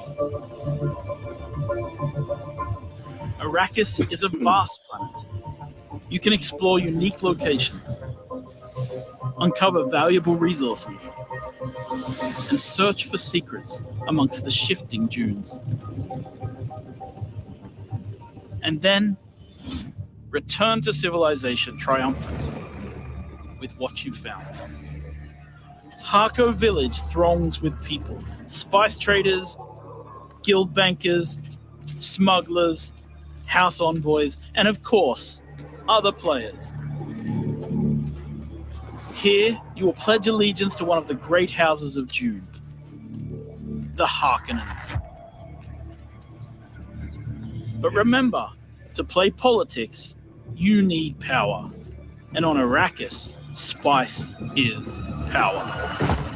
In the deep desert, beyond the shield wall, hundreds of players scour the landscape, hunting for spice. Every spice blow has the potential to become a heated battle, with multiple guilds vying for the precious melange. Even when it looks like defeat is inevitable, those who understand desert power can awaken Arrakis itself.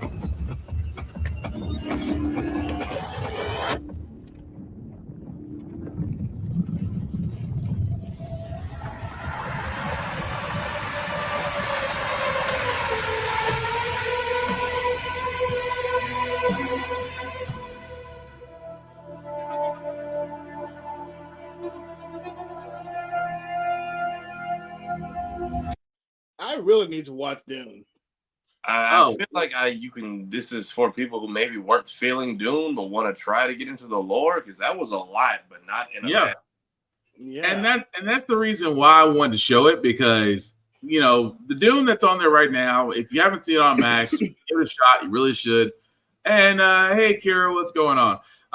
But definitely should. Now, the reason why I wanted to point out Dune Awakening was the fact that they took a little bit of everything. You took a little bit of Mass Effect, a little bit of Starfield, a little bit of just close quarter combat, but you're also incorporating the world of Dune as we know it. So that when I saw this, that made me want to really watch it. But not only watch, but want to play it. However, it is only going to be on PC for now. Xbox and PlayStation dates will be announced later. But guys, what do we think? Because I'm sold on it. I'm sold on it to the point where I want to play it on PC. But I'm sorry, it's far. What'd you say? Go ahead. You're fine. But yeah, I'm saying that could be its own game. But the fact that they're incorporating Dune, if they asking a lot of them here, but if Warner Brothers was to market or take care of this correctly, they could farm people into this to then build over to the third into the third film. Because Yeah. I watched it, but even then, I felt like I just was missing a lot when I saw the second one. Yeah. But Shadow, what do you think? It makes me want to go watch Dune. Like both of them. Like yeah. Watch the original and then come back and watch the reboot. It's been on my list to watch for a long time now. Like out of all the franchises and sci-fi and everything that I've been watching over the years, that's the one I've missed, and I missed it twice. And just watching this game, like hearing the lore and seeing all this stuff, it makes me want to go watch, and then it makes me want to get be invested in actually trying to actually play that. I haven't. I don't do too much like online play like that. I'm a solo run through it by myself, all that stuff kind of guy. But that looked like it will be kind of fun to hop into. I'd say I would definitely give it a try. And Lady Mandalore said the new movies are much better than the original movies. I'll leave that up to the beholder on that one. Are you saying that because of the CGI and we can do more now, or just because of the better quality? It'll probably be better quality because the original Dune came out mid-80s, I think. Yeah. So yeah, from a technological standpoint, yeah, you're gonna have a lot better, clearer quality on that side. I'll give it that. But just saying. But again, those are our picks from Gamescom. There were a lot more out there, including there was a Black Ops 6. There was a First Berserker Kazakhstan.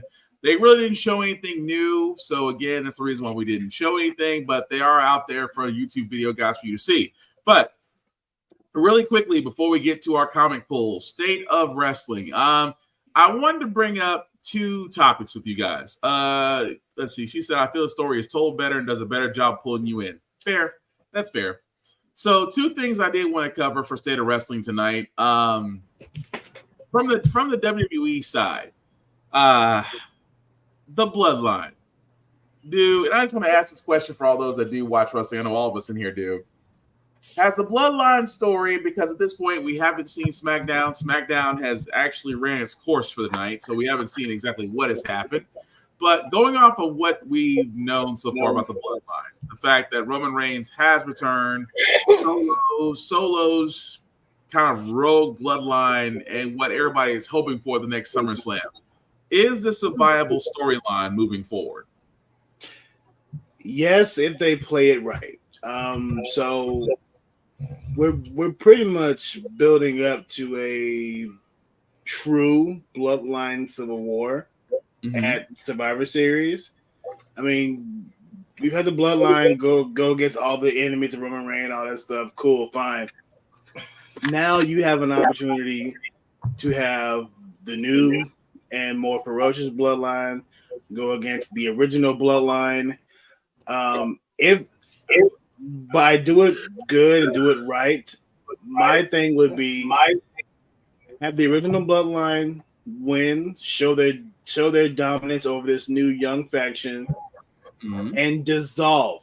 There does not need to be a bloodline after that, because Jay and let's say Sammy would only be there, like, not out of spite, but out of like, all right, look, we can't let them run rampant, and that's my brother. I mean, I guess I can help you too, Roman, but like, that's my brother.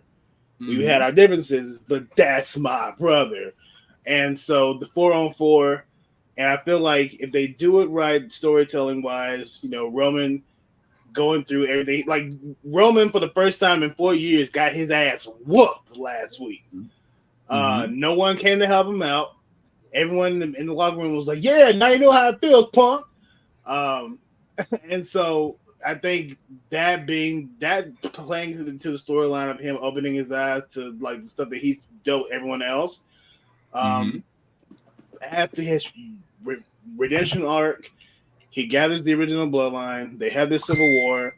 They do a thing. They have an amazing show. Doing something like that, putting those two teams together for a show like that, that's your main event. That's gonna be great.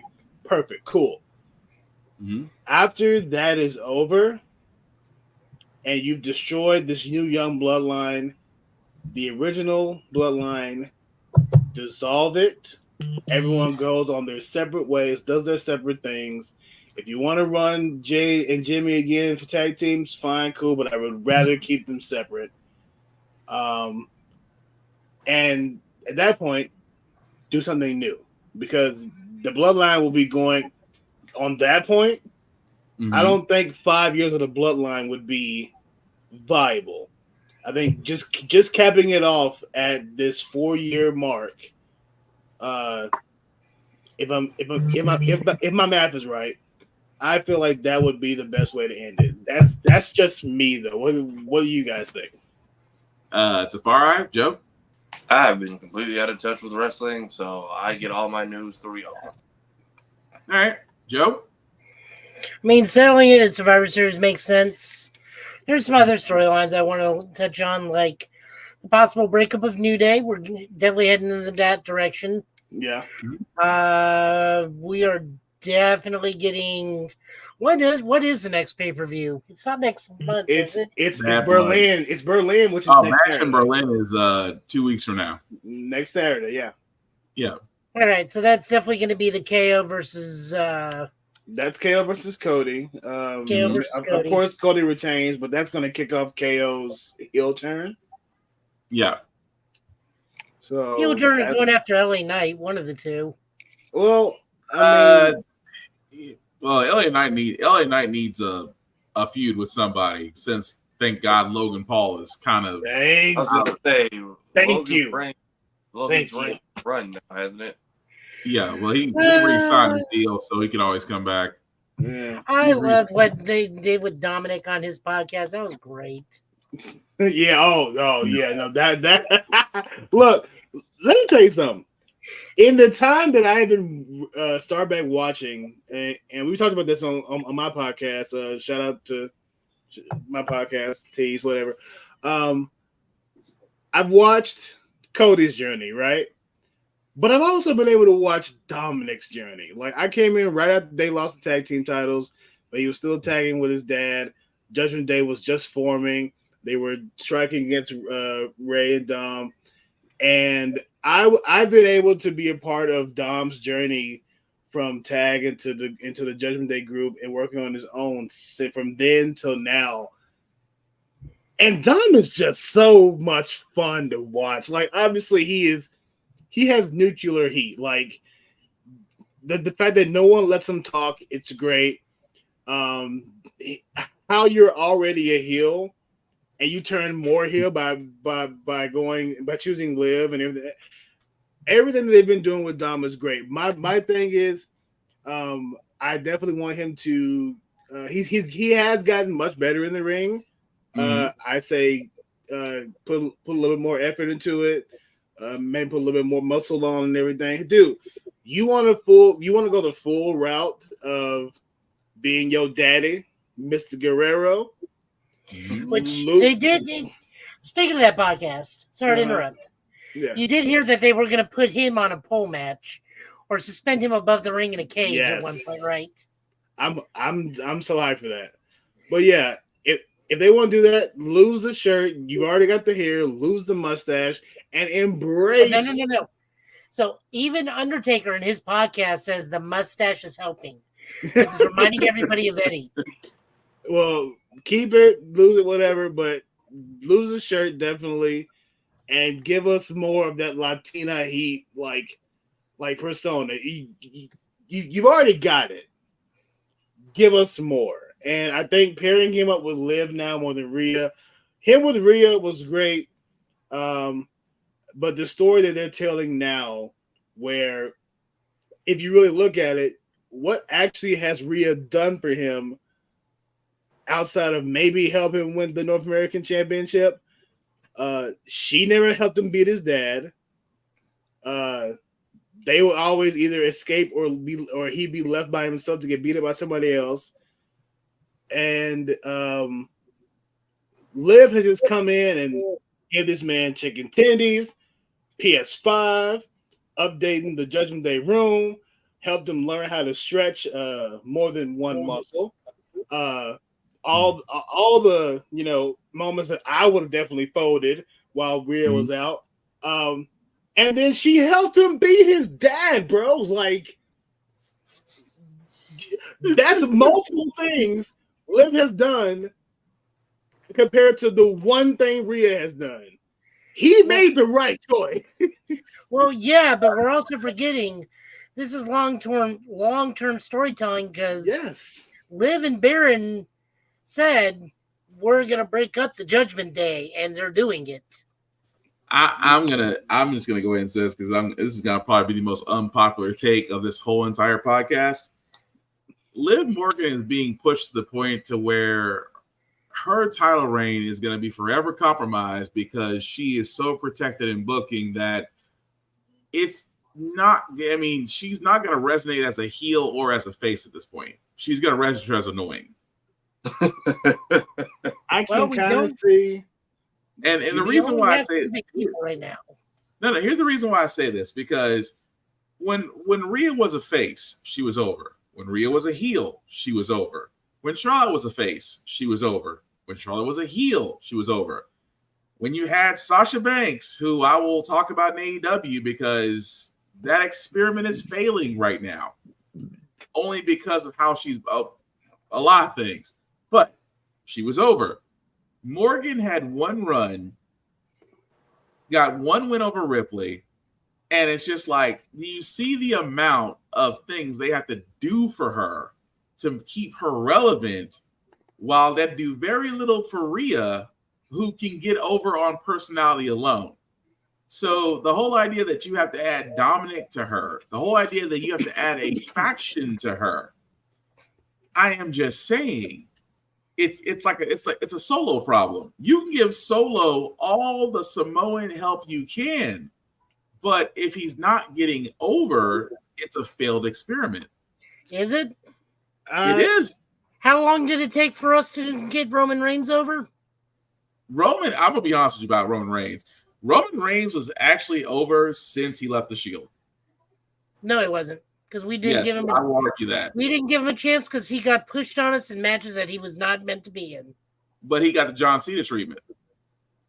But he didn't earn the John Cena treatment into the fans. He got the John Cena treatment because he who can't be named. Well, here's the thing about John Cena. Wasn't the John Cena treatment basically forcing him into almost every major contentious match for a continuous 36 months? Did they not do the same thing to Roman? No, there's a difference between John Cena fighting everybody versus Roman Reigns fighting Brock Lesnar almost every pay-per-view.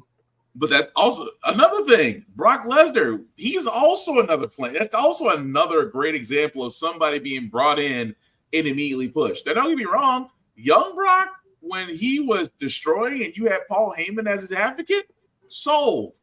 That was even though they were less than 10-minute matches, he was Goldberg level. I will give him that. But he sold it. He sold it to the point to where you had Heyman behind you, you had booking behind you, you had the crowd behind you. Even Funny Brock, when he came back, when he was doing all the antics, the cowboy hat, the boombox, all that crap, he still got over with the crowd. So when you look at Roman, it's like Roman kept getting pushed in because, again, this is at the time of The Undertaker, when everybody didn't like the fact that Roman put The Undertaker down, even though The Undertaker was like, I'm basically giving you the rub. Now, we were still all salty because the ultimate rub was given to Brock Lesnar. He beat The Undertaker at WrestleMania and basically gave him his first loss. That is the ultimate rub. I will argue that in all of pro wrestling. And it's already been said that he was concussed. He concussed The Undertaker in the first 3 minutes for not being safe, and they had to go home early. Right. Was this all under the management of a Mr. Yeah. You know, Mr. My Health is Debilitating McMahon. I'm just saying my health is debilitating. But no, I wonder why.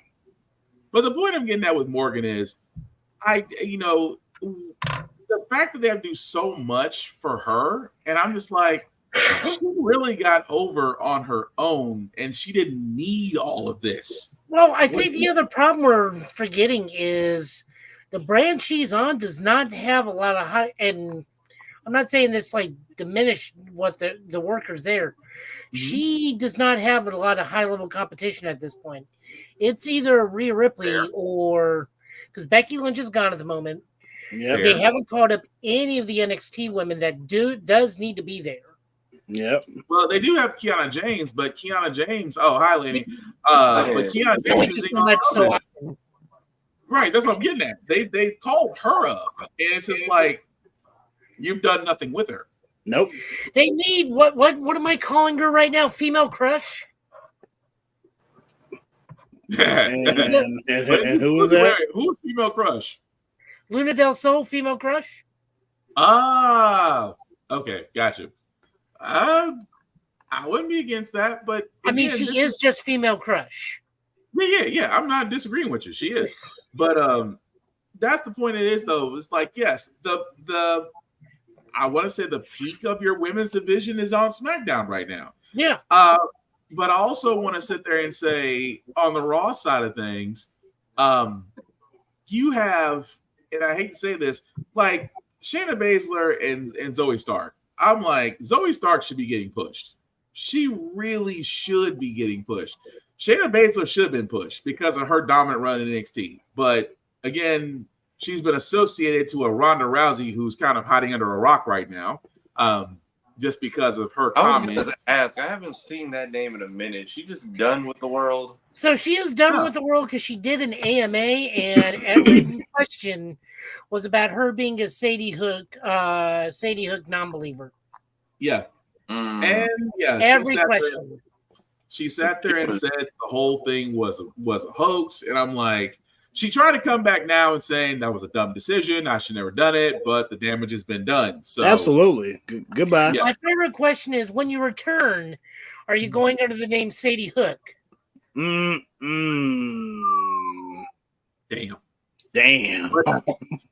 But what I'm getting at though is like, yes, the women's division does need to be pushed because again, there is tremendous talent in NXT that needs to be called up, but I don't know. I'll put it this way. I understand that Triple H is head of creative. I understand that he has people under him. I understand that there are producers at Raw and at SmackDown making decisions.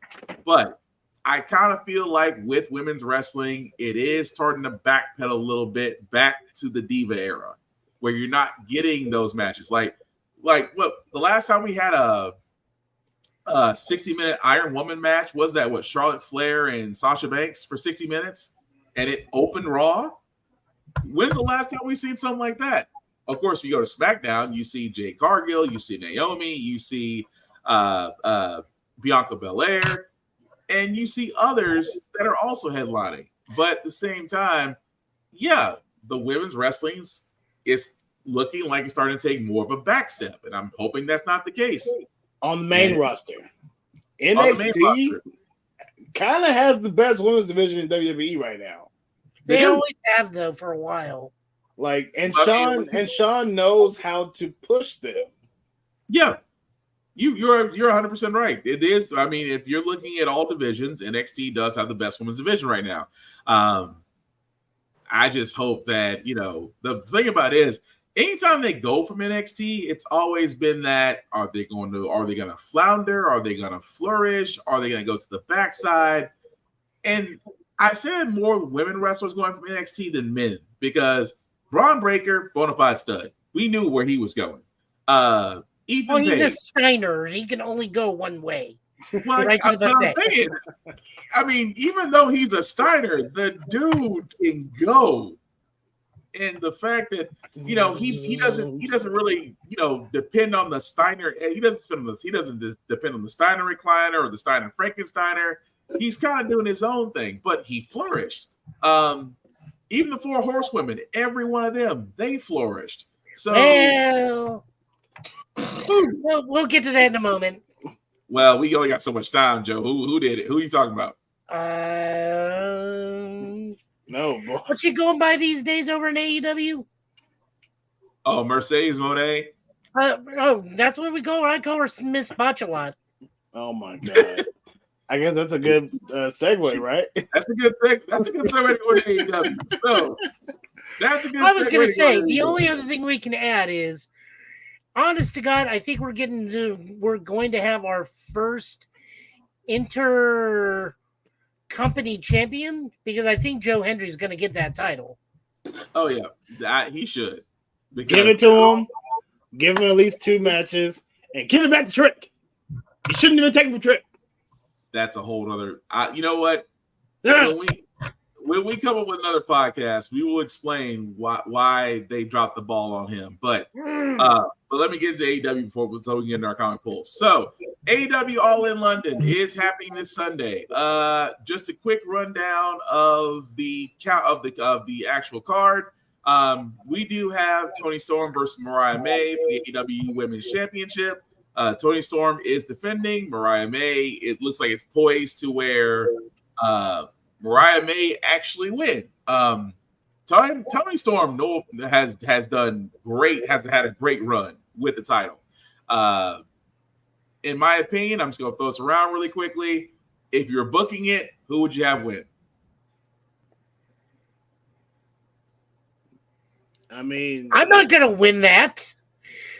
I mean, okay, so look, I don't watch AEW, but I know Toni Storm is thicker than a Snickers, so I'm gonna just say Toni Storm. That's me. Joe? Give it to the not Toni Storm person. I don't watch a lot of AEW anymore. I'm with that, Mariah May. Toni Storm has had the belt for a very long time, and it started to get stale. She actually defended her belt against Saraya on Dynamite, which made no sense to defend your belt before a pay-per-view, but I digress. So I think I would book as Mariah May winning. Now, to get to the heart of the matter, the TBS Championship, current champion Mercedes Moné will be facing Britt Baker for the TBS Championship. Or as Joe called her, Miss Botchalot. Who would you book to win?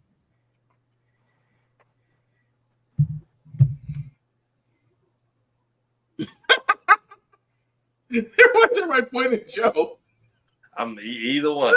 Again, I don't watch AEW that much since people have been leaving the company again. I never see everybody point to Joe like, Joe? Full house tonight. It's nice. Whole cast is here. Everybody pointed Joe.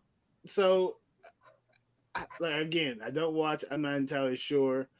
I thought she would go there and do good things, but I mean, I don't hear a lot of go there and do good things from AEW. I mean, hell, Edge left, had a I guess decent-ish run with Christian, and now you're sitting there with a broken ankle, leg, foot, whatever. I mean, I'm gonna be honest, and I'm just gonna keep it short and sweet. The Mercedes Moné experiment is not working. It isn't. She came in, she took the title off of Willow Nightingale, who was TBS champion. They even gave her an enforcer. Her mic skills, they just don't seem to translate very well. But her wrestling, like Joe said, it's cringy sometimes because the moves aren't as crisp, and at the same time, there is a lot of error on this part. The problem is with Mercedes Moné, I think that she's going to wind up. I think they're going to feed Baker to her to submit her title run. So they're probably going to have her. They're probably going to have Moné booked to win and retain the TBS Championship title. I think the other thing that I was kind of saying about the 4 Horsewomen thing earlier is this really does show how much WWE had to cover for her and had to protect her to ensure that she was one of the 4 Horsewomen, because Becky definitely a stronger background. Becky definitely had the strongest background. Fair. Because I just got done with her biography. That woman's been wrestling since she was 16 because she lied to get into wrestling school. Yeah. Everybody else, you knew Charlotte was going to be decent. You knew Bayley was going to be decent just from all the work she constantly puts in. Yeah. But Like, it just continuously shows when you're not as, and I don't think that they're not tight knit, but I think they work a little bit looser where it shows more of her weaknesses. Mm-hmm. No, it's fair. I just think that, if she's gonna flourish, if she's gonna make it AEW, it just has to be something different. AEW American Championship, MJF versus Will Ospreay. Should be a banger. I love MJF because he reminds me of old school. He reminds me of old school booking in a new age. Will Ospreay, amazing athlete. I love the fact that he is not scared to do a lot of aerial moves. And also, he's an Assassin's Creed fan, which is always a plus. If I was booking it, I would say Will Ospreay, but more than likely, because AEW is investing heavily in MJF, they'll probably have him booked to win and keep the title. But thoughts on that? Will Ospreay is only as good as his opponent, because if you give him a crap opponent, he does not work well. But you give him someone like Kota Ibushi, where they had that banger match in G1 Climax that one time. Yeah. Which is still a meme to this day with the camera looking back. That man really shines. MJF, they have to invest heavily in him because it's not that I don't see loyalty with him, is I think he is going to go wherever he will be the biggest. Yeah. And the moment he stops being the biggest in AEW, he's going to jump ship. Yeah, but AEW is invested in him heavily. They don't have a choice because I think Dean's not there at the moment, and Cesaro's not there at the moment, and I think Daniel Bryan got hurt because Daniel Bryan still continues to wrestle and work incredibly recklessly. I don't care what anybody says. I love Daniel Bryan, but Miz was absolutely correct in that shoot interview they had that one time. Oh, the one that cemented Miz? Where Miz just flat out tells but I'm safe and I'll be doing this in my 50s and you'll be in a wheelchair by your mid-30s. And it's funny that you bring up Bryan Danielson. Bryan Danielson, of course, Daniel Bryan, when he was in WWE, he's actually he is in the thing. I thought that was Mordecai Black. No. He's going to be facing Swerve Strickland for the world title. So it's title versus career. I think this is where this is going to be his swan song because Swerve Strickland is on a roll right now, and I love the fact that he is on a roll. I don't see Danielson getting booked to win. I see Strickland beating him, and then Danielson gets his whole send off into the sun thing. But yeah, that should be a good match anyway. But I legit thought that was Mordecai Black, not Daniel Bryan. Also another guy I didn't think about, Jack Perry, of course, with the scapegoat thing, because he's gonna have the TNT championship and he's facing Darby Allin in a coffin match, which again, if you don't know what a coffin match is, ladies and gentlemen, it's basically just taking your opponent into a coffin and slamming it shut. Shout out to The Undertaker for doing it first. Yes, sir. Question, because I am not doing this. Is Darby Allin able to stay on his own without Sting in his corner these days? Yes, because they just are kind of floundering in the mid card because they're really booking him toward the upper card now because it's kind of going back to where he was because when he was with Sting, it was kind of a mid card situation, but now because he's kind of on his own again, you see him being booked more toward the main event and high profile matches. And in this case, because of the match he had with Jack Perry on Blood and Guts, this is just the rubber match from it. So if I had to book it, I would say because it's a coffin match and because Jack Perry is with the Elite, they may book it to where he keeps the title and Darby Allin may be written off television for a while, just because the man is always doing something crazy. Also, the All-In Casino Gauntlet match, pretty much a free-for-all. Anybody can join. The only two things I wanted to bring up about this is that two people from WWE have now traveled over to London. Bobby Lashley and Ricochet. We found out earlier that Ricochet did sign a multi-year deal with AEW, and he's currently headed to London right now. Does this mean that also MVP is in London? So you have MVP, you have Bobby Lashley, you have Ricochet. I'm not saying it. I'm hoping for a Hurt Business-like faction to appear in AEW. It's highly needed. Will it happen at the Casino Gauntlet match? Don't know, but looking forward to watching it. Because the Hurt Business was a great faction in WWE until they decided not to back it. Take it how you will. MVP is saying that, creative just didn't believe in them, or, things Vince that didn't believe in them. Yeah. That's kind of what he insinuated, but he didn't say with 100%, but he did kind of insinuate that. But we'll leave it at that. In the pre-show, Willow Nightingale and Tomohiro Ishii will be facing Chris Statlander and Stokely Hathaway. Should be a squash match, because if you don't know who Tomohiro Ishii is, the bulldog of New Japan Wrestling, let's just say it should be a short match. That's all I'm going to say about that one. The other one, the triple threat match for the AEW World Tag Team Championship between FTR, the Young Bucks, and the Acclaimed. Should be a good one. Young Bucks are still holding the titles. They're still being the elite. Acclaimed, I actually like them. Will Max Caster get his Hot 16 in? Maybe, because it's uncensored. FTR has been a great tag team champion, kind of similar to the Dudley Boys as far as title reigns go. It could go either way as far as booking on that. But the Young Bucks are going to keep their titles because they're too narcissistic, and I don't like them. Well, I mean, they are doing the heel thing, and it is working for them. I agree. I do agree with you on that, though. I see it as this: if you're owner of the company, you can't wrestle.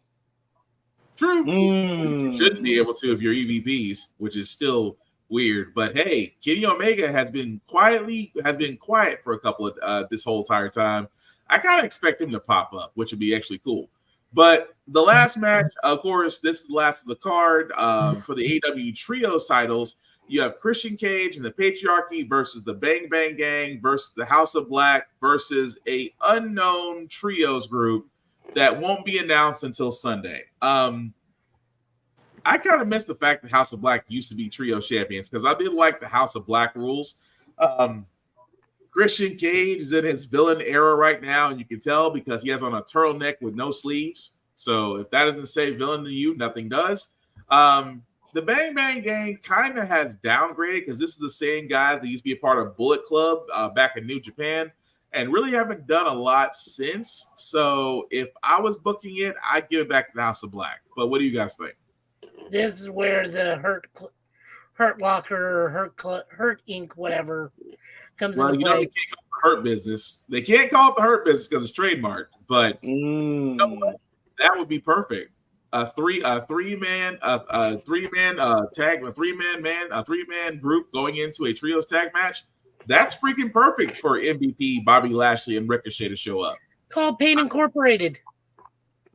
Ooh. I really want to look that up. Pain Inc.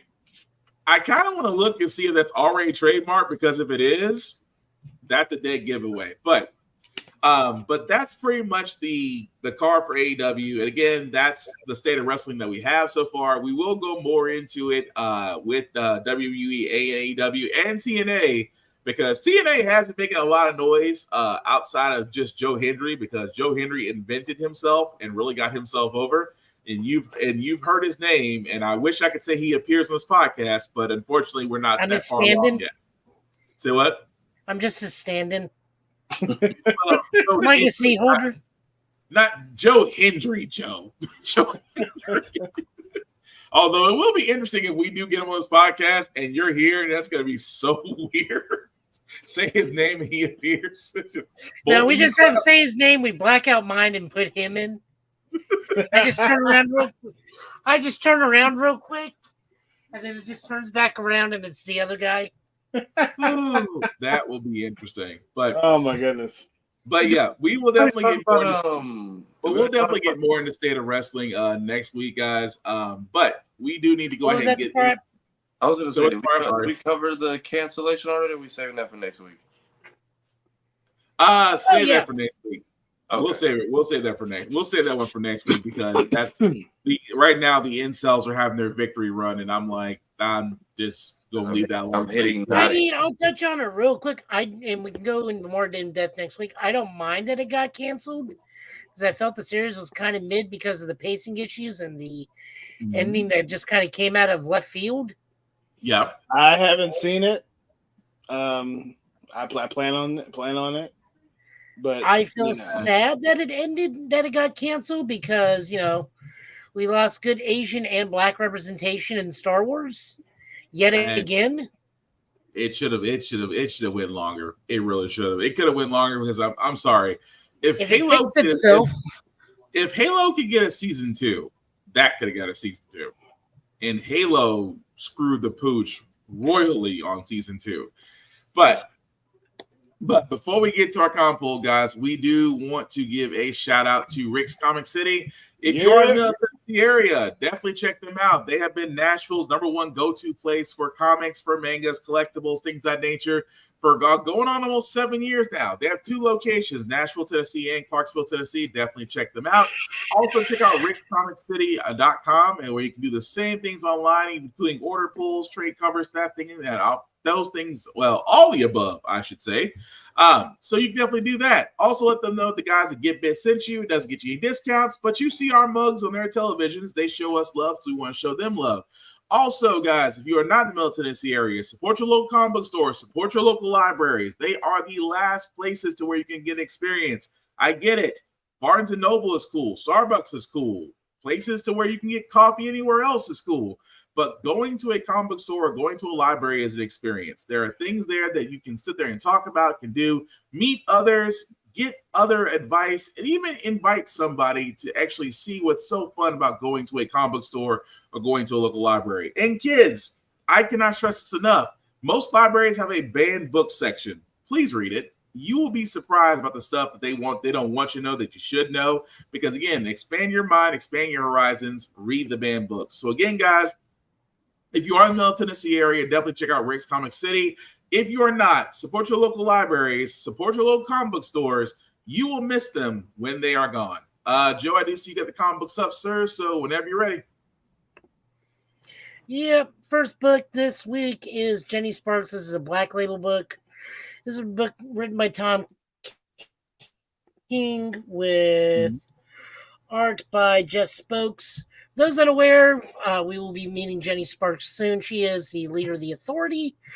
The book is pretty much just starting with a multiversal version of Captain Atom. I'm unsure which one is starting to cause terror while monologuing because he apparently is aware of all of the different versions of himself and keeps roaming around and just randomly murdering people while talking about which lies it is. And Jenny is still technically part of the Authority, so she is the superhero that keeps the superheroes in line and apparently cannot be killed. So we're just tracking her right now. I'm not gonna lie. This issue was a little rough to read, and I say rough because you don't really have to make Jenny Sparks. You don't have to make her Constantine without the magic.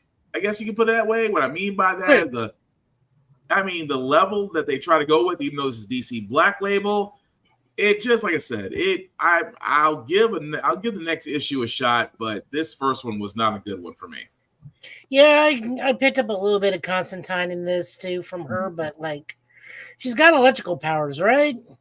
Yeah, she does, but it's just how they went about trying to, really establish her character. It just felt like y'all kind of did too much. Just saying. That's just me. Yep. Next up, we got Green Lantern number 14. This is an absolute power tie-in. How Jordan escapes confinement, tries to flee. The Green Lantern style of Maze Robot tries to stop him. Hal finds a way out and takes along a crap ton of hero and villain weapons to the assembled forces of superheroes. That's pretty much the book. But I love the fact that he had a room full of weapons, and he was like, I have to thank the Condiment King for this. That part was funny to me. Is he flying the Bat Jet? Well, what? Is he I flying? don't think that was the Bat Jet. I don't think that was the Bat Jet. I forgot that was. Yeah, he's flying the Bat Jet in this. Oh, okay, it was Bat Jet. Okay, I'm wrong then. No, that's the Bat Jet. That's the Bat Jet he's in. Okay, but like that's his cover art. Oh, okay. But it was a good issue though. This was written by Jeremy Adams with art by Federico Parson and ink by Auclair Albert and colors by Romano Ferraro. So yeah, like I said, decent book. Green Lantern continues to go on, be a decent book. Thank God. Close the comics on accident. You lost your stream for a second. Yeah, I closed it on accident, trying to move it over. I think it just closed itself. Oh no, you're good. But no, it was definitely a good issue. But let me get you back up. There you go. There we go. Okay. Wonder Woman number 12. Also a Absolute Power tie-in. This is written by Tom King with art by Tony S. Daniel, colors by Leo Piccardi. God, I love this issue. This issue was so much fun. So they have got Digger here, and they are it is Damian and Diana. And they are trying to prove a theory of what method works best to extract information from villains. Batman's methodology of fear or Wonder Woman's methodology of love. Even though Wonder Woman's love is very tough love with a lot more violence. They continue to go back and forth using different methods. A lot of times, Damian Fear apparently is being tied and hanged upside down a whole lot in high places. Diana also has very sweet moments with Damian, where Damian finally is like, I think Diana goes like, "You are not over Alfred, are you?" Yeah. Damian's like, "It's my fault I got him killed. I did this. Nothing's been right since Pennyworth died." And then we learn what the methodology is. Because he's a Flash villain, he's an idiot. So he, in his own stupidity, gives up where everything is. Oh my God. He really did. And it was a good issue, though. I did like the fact that you did see Damian and Diana did bond over that, over ways of torture and interrogation. Which is kind of weird for a Wonder Woman book, but it worked. Well, Damian and Diana honestly is a very dangerous combo, and that actually makes me kind of want to read it. Oh, you should. It was a good issue. It was. Moving on over to Marvel, we got Miles Morales Annual number 1. This is written by Cody Ziegler, who continues to knock this series right out the park. Art is still David Beldion, again, knocking it out of the park. And Proto Bunker's Donna Sanchez Almera is the colorist.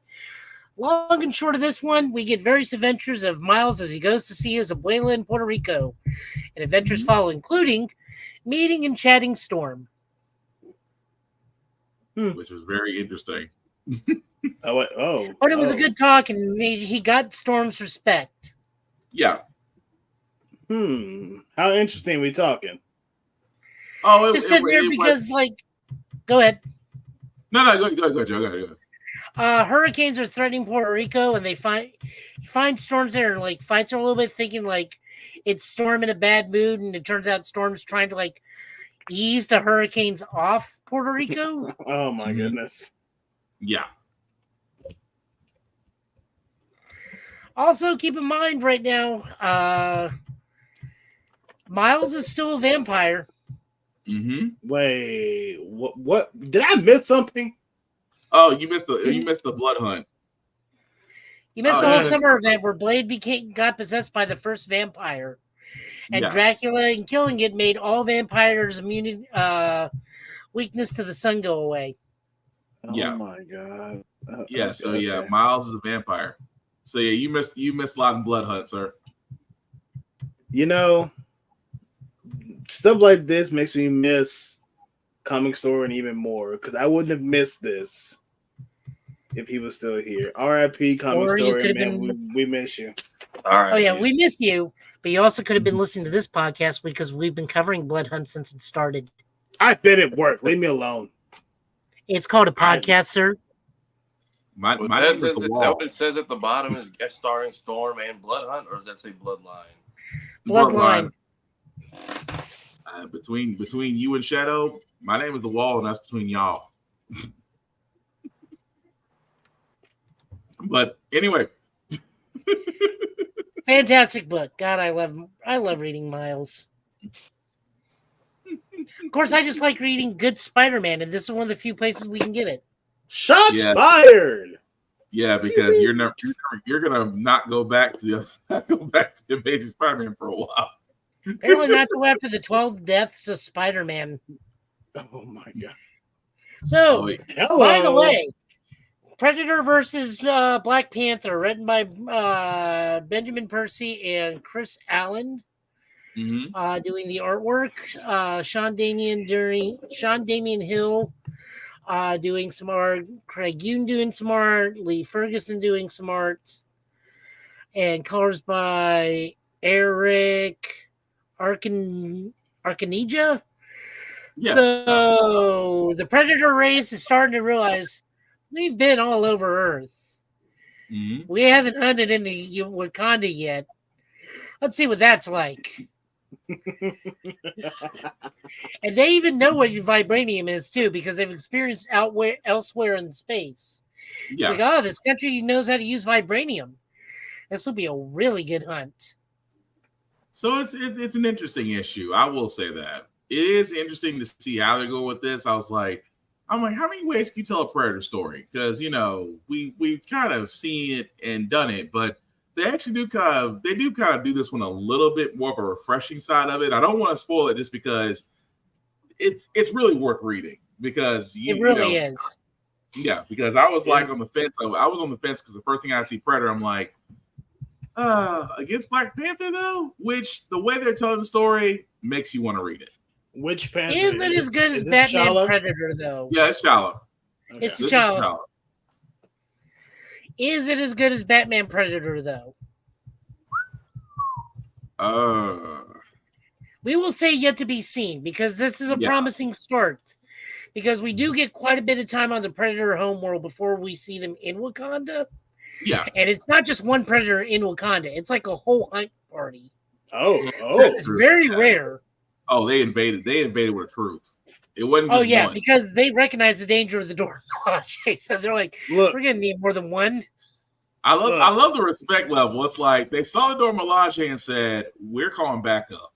If that tells you anything, if an alien predator race looks at a bunch of highly trained black women and sat there and said, "We gonna need more of us," we're gonna need at least 3.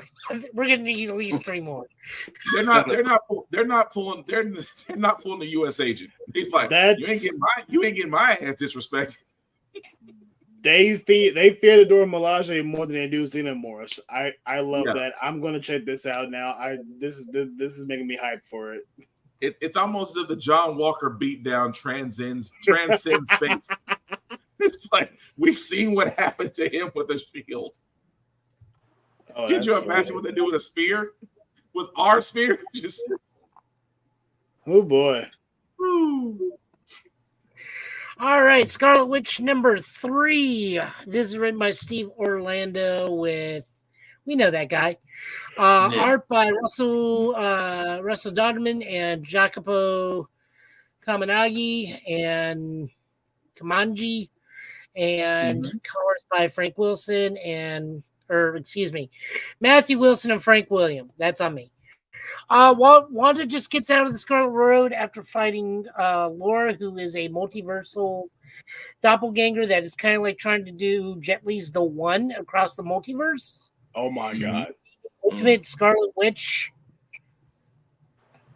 Darcy goes to Hex Finder, and Nash is like, I kind of need you to bring Wanda back. They're like, Joseph's soul's a little different. He was a mutant whose soul kind of like hangs in the ether in the white hot room where I can just kind of grab him. Wanda's soul's on which road? That's a different story. Meanwhile, Pietro and Lorna are still fighting the thing that killed Wanda the first time. She does come back, but which Wanda comes back? Right. That's going to be the question for the next issue. It's like, we dealing with Wanda that you know, or the Scarlet Witch that you may want to run from. Oh yeah. Either way, good book. Steve Orlando. Steve continues to kill this book. I love it so much. Ultimate Spider-Man number 8. The Spider-Man worth reading. The Spider-Man that outsells the main Spider-Man book every time it's on the newsstands. Shots fired! Still shots fired. We make ourselves known on this. So in this one, Pete talks to Iron Man both remotely and in flashbacks. Meanwhile, his son has a birthday party, and J. Jonah Jameson and Uncle Ben kind of corner him. It's like, I kind of need you to work for us on the paper. Meanwhile, still Mary Jane, I love it to death, and she's like, talking to the ball again? Yeah. Who is it? He says his name is Iron Man. All right, just remember we got the birthday party in 10 minutes. It's funny how the level of normal she has with that. It's like, oh, he's talking to a ball. That's not crazy at all. But just remember, we have a party to get to. And Peter actually makes it to the party. Yay. Because this is no. See, here's the thing. Peter's 35 with 2 kids and is just now Spider-Man. His life is in a complete shambles at the moment.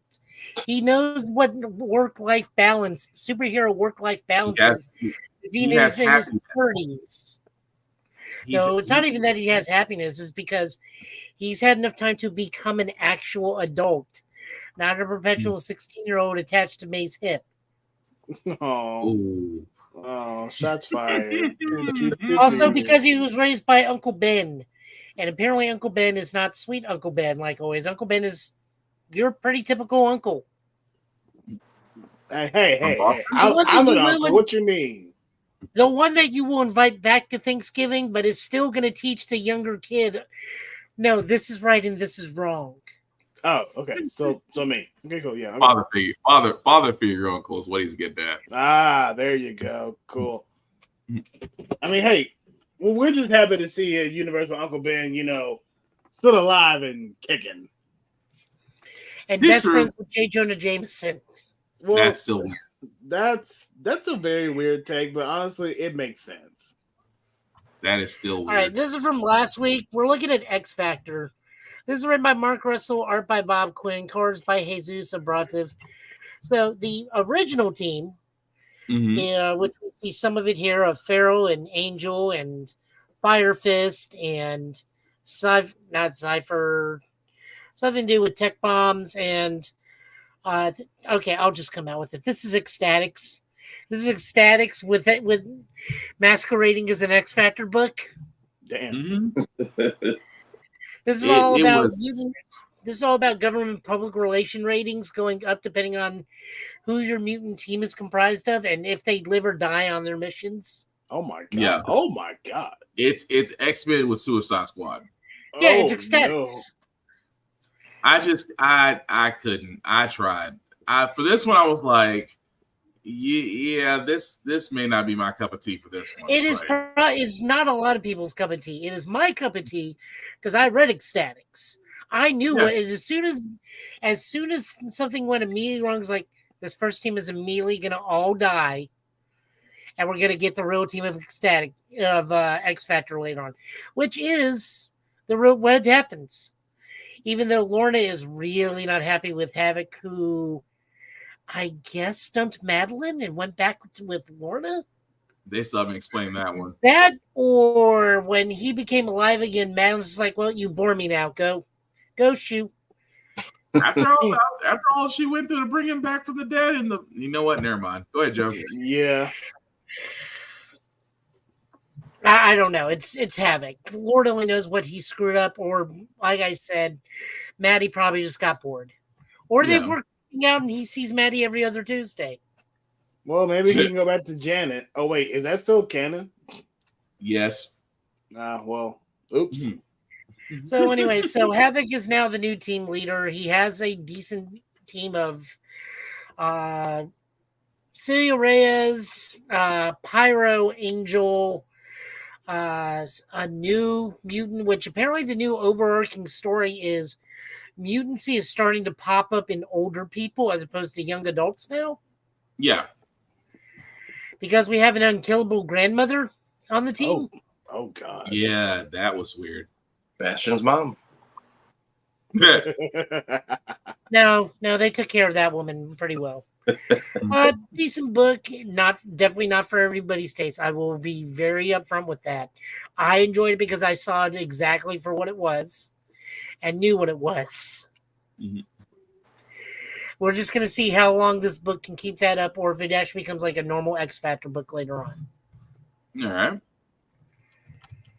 We got Transformers, written by Daniel Warren Johnson, with art by Jorge Corona and Mike Spicer. Pretty much Optimus has had enough of it and is going to go right after Shockwave with the repaired Ultra Magnus and the rest of the Autobots, while still armed, literally, with Megatron's armed with the plasma cannon. Wrestling moves ensue. Things are said, and apparently Shockwave is so terrifying that he mind breaks Ultra Magnus to where Ultra Magnus lays down his gun and says, "I'm not fighting him. Get me the hell out of here." Okay.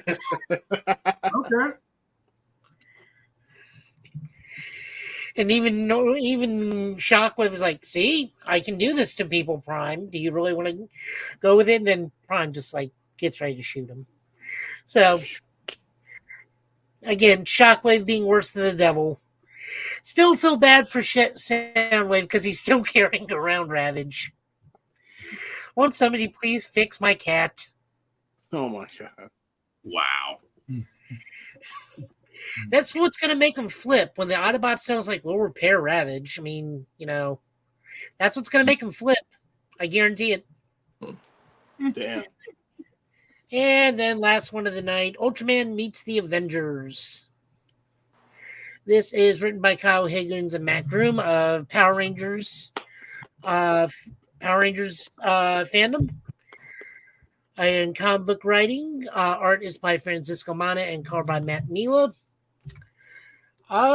Pretty much Galactus gets tired of dealing with the Marvel Universe because they always stop him from eating, so he goes to the Ultraman universe. Comes across one of the Ultraman enemy planets and pretty much does the same thing he always does.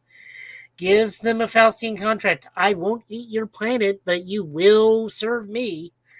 So he does that with Barmar, one of the Ultra aliens, who immediately goes, "I know a place you can eat."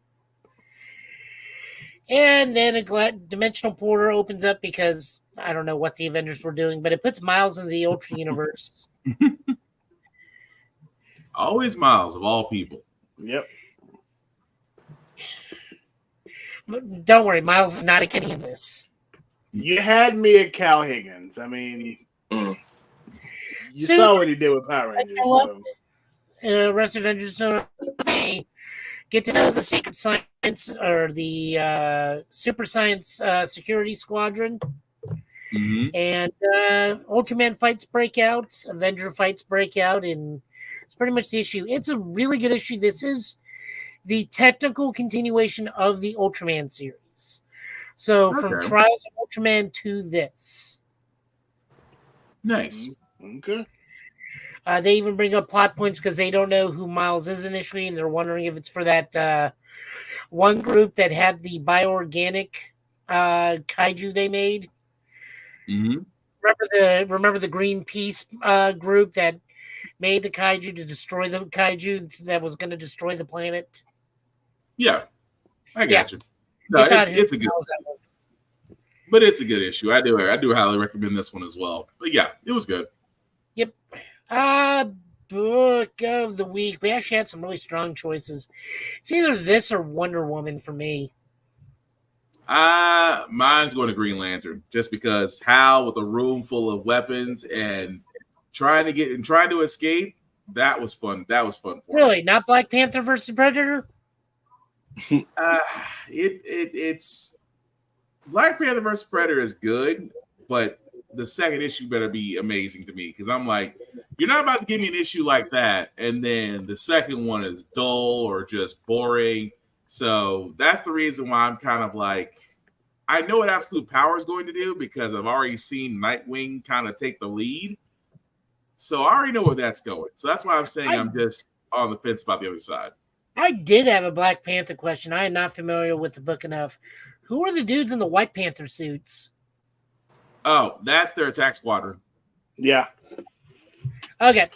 I am not familiar I'm with gonna Black ask- Panther War beyond the movies. They have a certain name, and if the man on the wall is still watching, could you tell us that certain name, sir? Because your Black Panther knowledge is stronger than mine.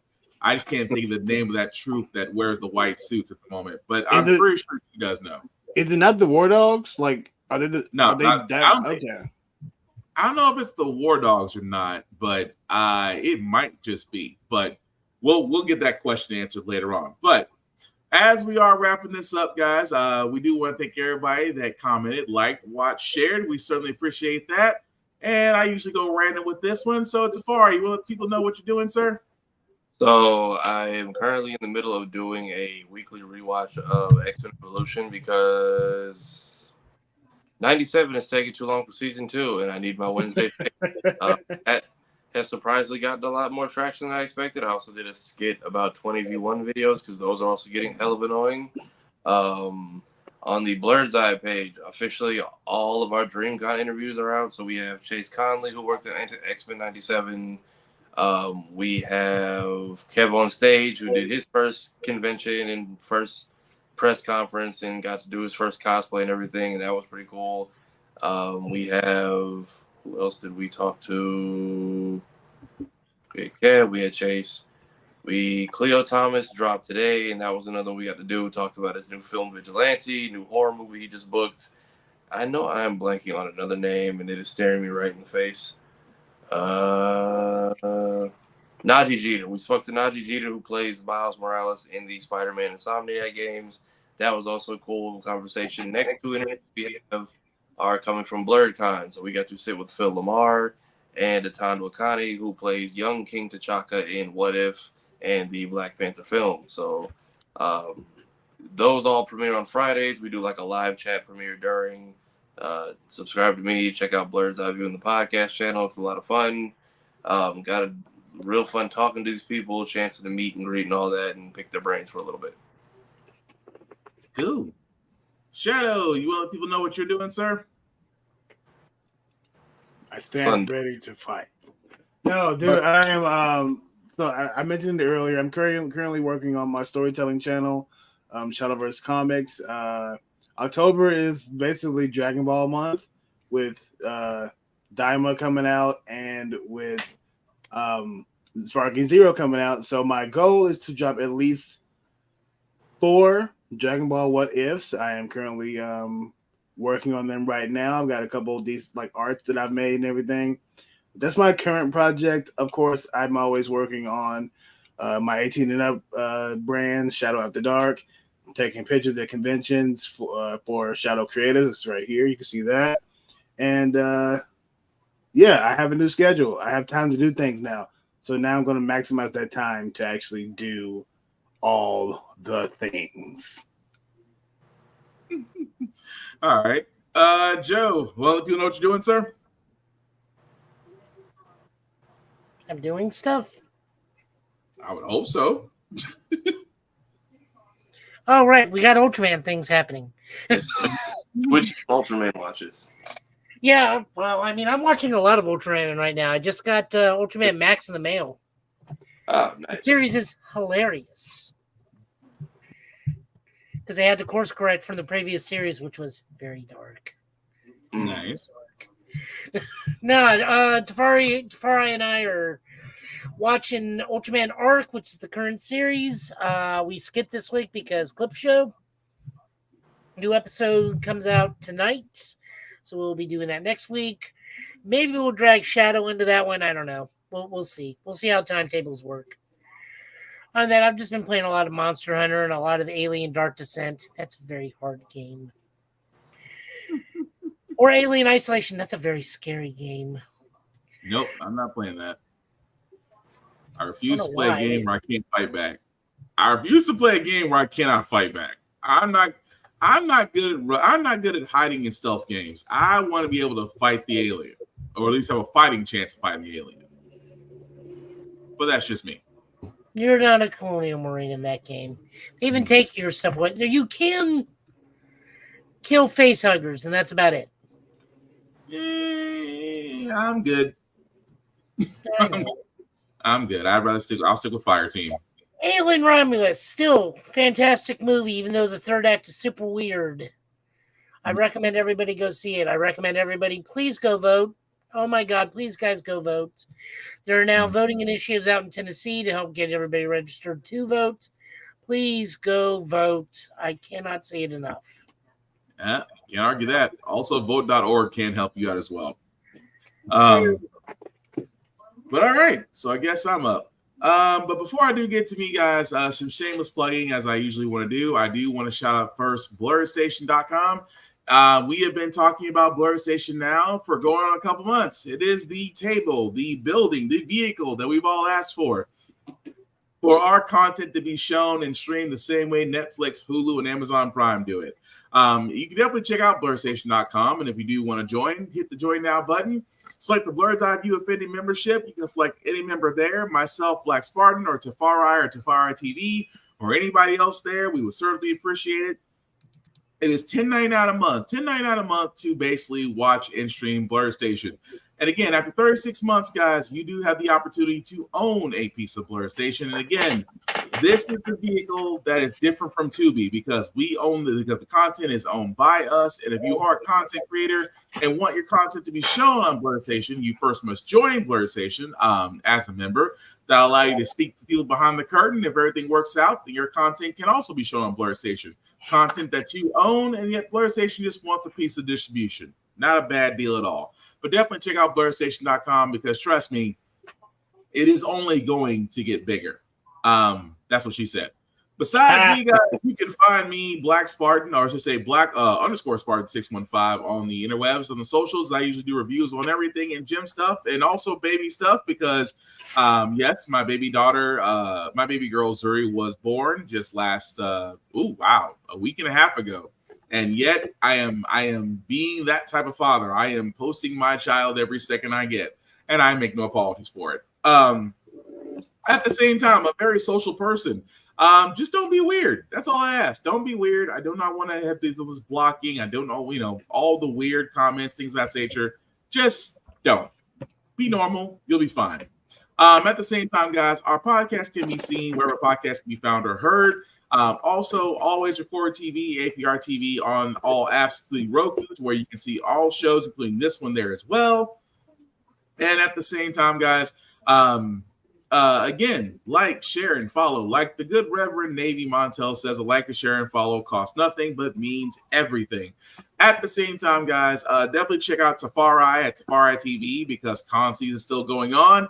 He has wonderful videos on how to prepare for a con, how to act at a con, and also post-con activities. Highly recommend you watch these videos because they will definitely help you out. But that being said, I do have a couple rules for myself. Number one, respect the cosplayer at all times. Cosplaying is for everybody. Cosplay is not consent. What I mean by that is, guys, treat them like human beings. Yes, it takes a lot to dress up in your favorite cosplay and also to go out in front of a crowd, in front of people, and still, not be judged or not be seen as eye candy or not be groped or, God forbid, the other darker stories you've been hearing out of these cons. Simply put, treat them like individuals or treat them the way you want to be treated. It's just that simple. Also, cosplay is for everybody. Regardless of your height, weight, preferences, or choices, you can cosplay as anything that you want to be. The only thing you shouldn't do is blackface. Don't want your ass kicked at a con? Don't do blackface. That freaking simple. Number two, hygiene is important. Please wash your ass. Please brush your teeth. Please use mouthwash. Please wear clean clothes. There is next to nothing in room at these cons. And again, if you have a musk or a smell and it comes in before you, please do something about it before you come to a con. And also, native deodorant doesn't work. Just saying. And number 3 is the same rule that I have for myself as I have for everybody else. These cons, be nice, be kind, talk and share your fandoms. Don't be a dick, and we'll all be cool. But as we're wrapping this up, guys, again, we want to thank everybody that's watching, that's liking this. We cannot thank you guys enough. We will hopefully be back here same time next Friday, same Get Bit time, same Get Bit channel, as we do cover the news and as well as talking about that elephant in the room that did not get a season 2 and our state of wrestling and our comic polls. But as we're wrapping this up, guys, any last words we call tonight? The kids got school. Whoa! That went, the spectrum on that just went from this end to Cody Rhodes. I did not see that coming. That being said, guys, again, share fandoms. Don't be toxic gatekeepers. Don't dislike people because their tastes are different than you. Be open, be mindful, be nice, be kind. It is that effing simple. And also, go vote. This has been the Give It Podcast, guys. Thank you all for watching. Please take care of yourselves and each other. We'll get through this. Please stay hydrated. We don't need people falling out. Peace. Later.